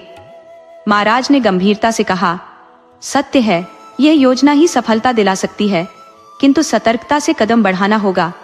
सेनापति ने कहा, इस योजना में यह सुनिश्चित करना आवश्यक है कि कालिंदी महल के बाहर न जा सके, अन्यथा यदि उसने किसी की हत्या कर दी और उसका हृदय कालिंदी को चढ़ा दिया तो हमारी योजना विफल हो जाएगी। महाराज ने गंभीरता से सिर हिलाया और सेनापति को शीश महल की ओर शीघ्र प्रस्थान करने का आदेश दिया। साथ ही उन्होंने देवी देवसेना और महारानी को भी साथ में ही रहने का सुझाव दिया। कालिंदी जैसी मायावी स्त्री पर विश्वास करना उचित नहीं, ये कहकर महाराज ने समझाया, इस समय हमें कोई खतरा नहीं उठाना चाहिए, हम सभी को एकजुट रहना चाहिए। महारानी पद्मिनी ने शांत स्वर में कहा तो देवसेना ने उन्हें आश्वस्त करते हुए कहा, आप निश्चिंत रहें महाराज, अचल और मैं महारानी के कक्ष में ही रहेंगे। महाराज ने सिर हिलाते हुए कहा, ठीक है, हमारे जाने का समय हो गया है, तुम दोनों भोजन की चिंता मत करना, हम इस मेल में ही भोजन कर लेंगे। इतना कहकर महाराज और सेनापति गहरे विचारों में डूबे महल की ओर चल पड़े। दूसरी ओर कालवाची और कोतरा कालवाची के कक्ष में बैठकर गहन चर्चा में लीन थे। कालवाची चिंतित स्वर में बोला, कहीं ऐसा तो नहीं कि महाराज को हम पर शक हो गया हो? कोतरा बोली, मुझे तो कुछ असामान्य नहीं लगा। महाराज का व्यवहार बिल्कुल सामान्य ही प्रतीत हुआ। आखिर किसी भी राज्य का राजा राजनर्तकी की हत्या के बाद ऐसी ही सतर्कता बरतेगा। कालवाची ने संदेह पूर्वक पूछा, तो फिर महाराज ने महल पर इतना कड़ा पहरा क्यों लगा रखा है? कोतरा बोली, यह साधारण बात है। अगर सीसमेल में किसी की हत्या हुई है तो राजा का दायित्व है कि वह हत्यारे को पकड़ने का प्रयास करे। इसमें किसी विशेष संदेह का कारण नहीं दिखता। कालवाची ने हताशा में कहा, तुम नहीं समझती। यदि महाराज को यह पता चल गया कि उन हत्याओं में मेरा हाथ है तो परिणाम भयंकर होंगे। कोतरा ने गहरी सांस लेते हुए कहा, अब तुम किसी भी तरह का उत्तर न दो और सीसमेल के बाहर न जाओ। तुम्हारी हर हरकत पर नजर रखी जा रही है। कालवाची घबराकर बोली, तो अब मेरा क्या होगा? मैं भोजन के बिना कैसे रह पाऊंगी? कोतरा ने उसे ढांढस बंधाते हुए कहा, तुम उसकी चिंता न करो, मैं तुम्हारे भोजन का प्रबंध कर दूंगा। कालवाची चिंतित स्वर में बोली, परंतु अगर तुम बाहर गए और किसी ने तुम्हें देख लिया तो क्या होगा? कोतरा मुस्कुराते हुए बोला, तुम भूल रही हो कि मैं एक कठफोड़वा भी बन सकता हूँ। कठफोड़वा के रूप में कोई भी मेरी पहचान नहीं कर सकेगा। यह सुनकर कालवाची बोली, मैं कितनी भाग्यशाली हूँ कि तुम जैसे मित्र का साथ मुझे मिला, जो मेरे लिए अपने प्राणों का संकट उठा सकता है। कोतरा ने मुस्कुराकर कहा, मित्रता की है तो निभानी भी होगी। कोतरा के प्रति अपने विश्वास को प्रकट करते हुए कालवाची ने कहा, तुम कभी भी मेरा साथ मत छोड़ना। कोतरा ने मुस्कुराते हुए उत्तर दिया, तुम निश्चिंत रहो प्रिय सखी, मैं सदैव तुम्हारे साथ रहूंगा। कोतरा की बात सुनकर कालवाची का हृदय पिघल गया और उसने कहा, जब तक मैं तुम्हें नहीं मिली थी तब तक मुझे सच्चे साथी का अर्थ ही नहीं पता था, किंतु तुमसे मिलकर मुझे ऐसा महसूस हुआ कि मेरे जीवन का रिक्त स्थान भर गया है। अब मैं अपनी सभी चिंताएं, दुख और सुख तुमसे साझा कर सकती हूँ। तुम्हारे साथ रहते हुए मैं निश्चिंत महसूस करती हूँ, मानो तुम मेरी ढाल बनकर हर कठिनाई में मेरा मार्गदर्शन करोगे। कोतरा ने गंभीर स्वर में कहा, तुम मुझ पर पूरा भरोसा कर सकती हो। मैं वचन देता हूँ कि चाहे प्राण भी त्यागने पड़े, मैं तुम्हें कभी अकेला नहीं छोड़ूंगा।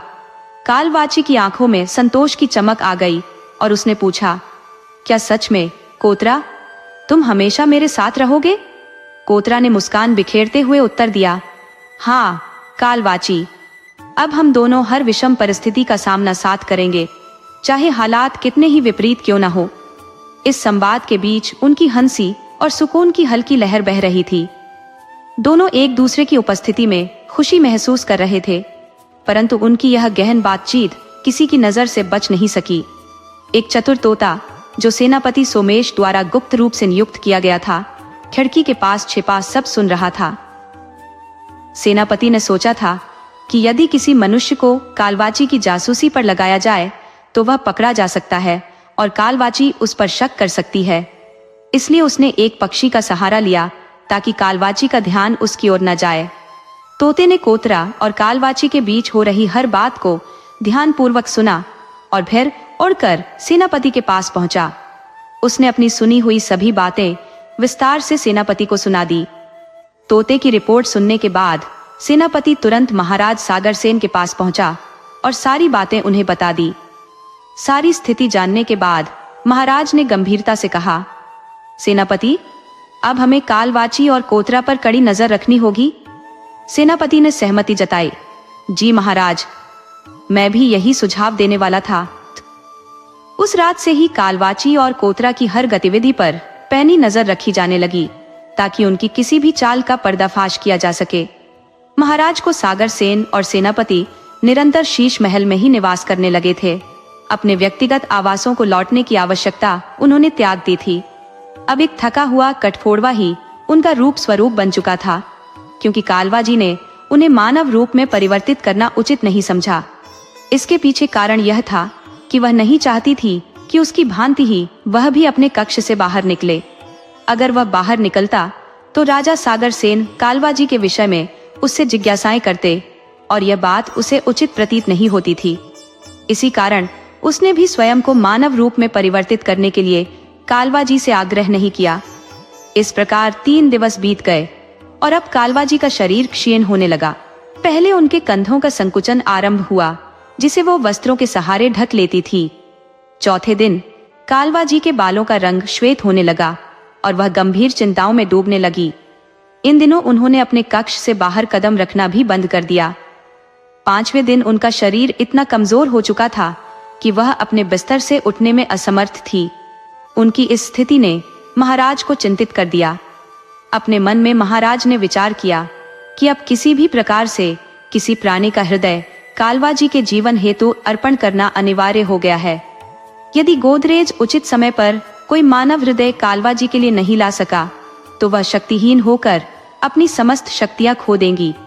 यदि ऐसा हुआ तो राजा सेन को यह स्पष्ट हो जाएगा कि कालवा जी का दोष नहीं है और उनकी दृष्टि में वह निर्दोष सिद्ध होंगी। इसी चिंता के साथ महाराज ने रात के समय कालवा जी के लिए भोजन प्रबंध की योजना बनाई और कक्ष की खिड़की से बाहर निकल गए। उनकी गतिविधियों का आभास होते ही गुप्तचर हीरामन ने इस समस्त समाचार सेनापति को अविलंब पहुंचा दिया। सेनापति सोमेश, जो इसी अवसर की प्रतीक्षा कर रहे थे कि कब कालवा जी दुर्बल हों और वे अपने मंसूबों को पूर्णता तक पहुंचा सके, तत्पर हो गए। यह समाचार था कि महाराज के तातश्री के मित्र बाबा काल भुजंग राज्य में आगमन कर चुके थे। इस बात को सेनापति सोमेश ने महाराज कुशाग्र सेन से अब तक छुपा रखा था। सेनापति सोमेश ने यह समाचार किसी और तक पहुंचने नहीं दिया, क्योंकि वे नहीं चाहते थे कि यह बात शीघ्र ही उजागर हो। इसीलिए उन्होंने इस रहस्य को अपने तक सीमित रखा। इसी बीच कोतरे या शीर्ष महल में अनुपस्थित था।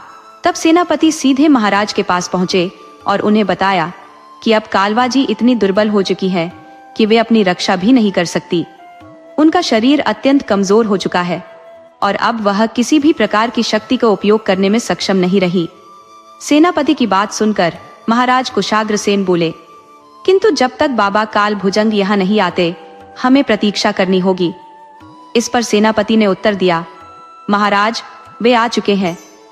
महाराज आश्चर्यचकित होकर बोले, आपने मुझे अब तक सूचित क्यों नहीं किया? सेनापति ने नम्रता से कहा, महाराज मैं इस बात को कुछ समय तक ही गुप्त रखना चाहता था। महाराज ने आगे पूछा, अब हमारी अगली योजना क्या होगी? इस पर सेनापति ने कहा, महाराज यही कारण है कि मैं यहाँ उपस्थित हुआ हूँ। अब हमें बिना किसी विलंब के कालवा जी को समाप्त करना चाहिए। यदि उन्होंने बाहरी सहायता से किसी और का हृदय प्राप्त कर लिया तो वे अपने पूर्व की भांति शक्तिशाली हो जाएंगी। उनकी पुनः प्रबलता बैतालिक राज्य पर संकट ला सकती है। महाराज बोले, ऐसा कभी नहीं होगा। मैं अपनी प्रजा पर अब और कोई विपत्ति आने नहीं दूंगा। कालवा जी ने निर्दोष प्राणियों की बलि ली है और अब समय आ चुका है कि उन्हें उनके कर्मों का दंड मिले। सेनापति ने कहा, महाराज कृपया प्रतीक्षा करें, मैं बाबा काल भुजंग को शीघ्र ही लेकर उपस्थित होता हूँ।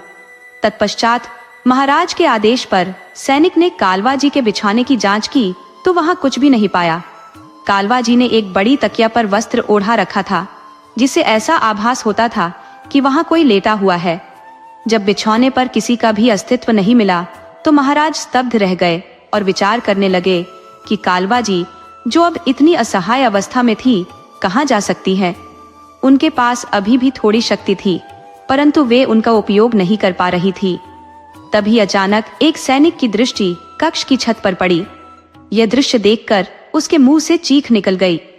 उसकी चीख से सभी का ध्यान छत की ओर गया, जहां उन्होंने देखा कि कालवा जी किसी दीवार पर चिपकी छिपकली की भांति छत से चिपकी हुई थी। महाराज ने देखा कि अब कालवा जी का सौंदर्य पूर्णतः लुप्त हो चुका था।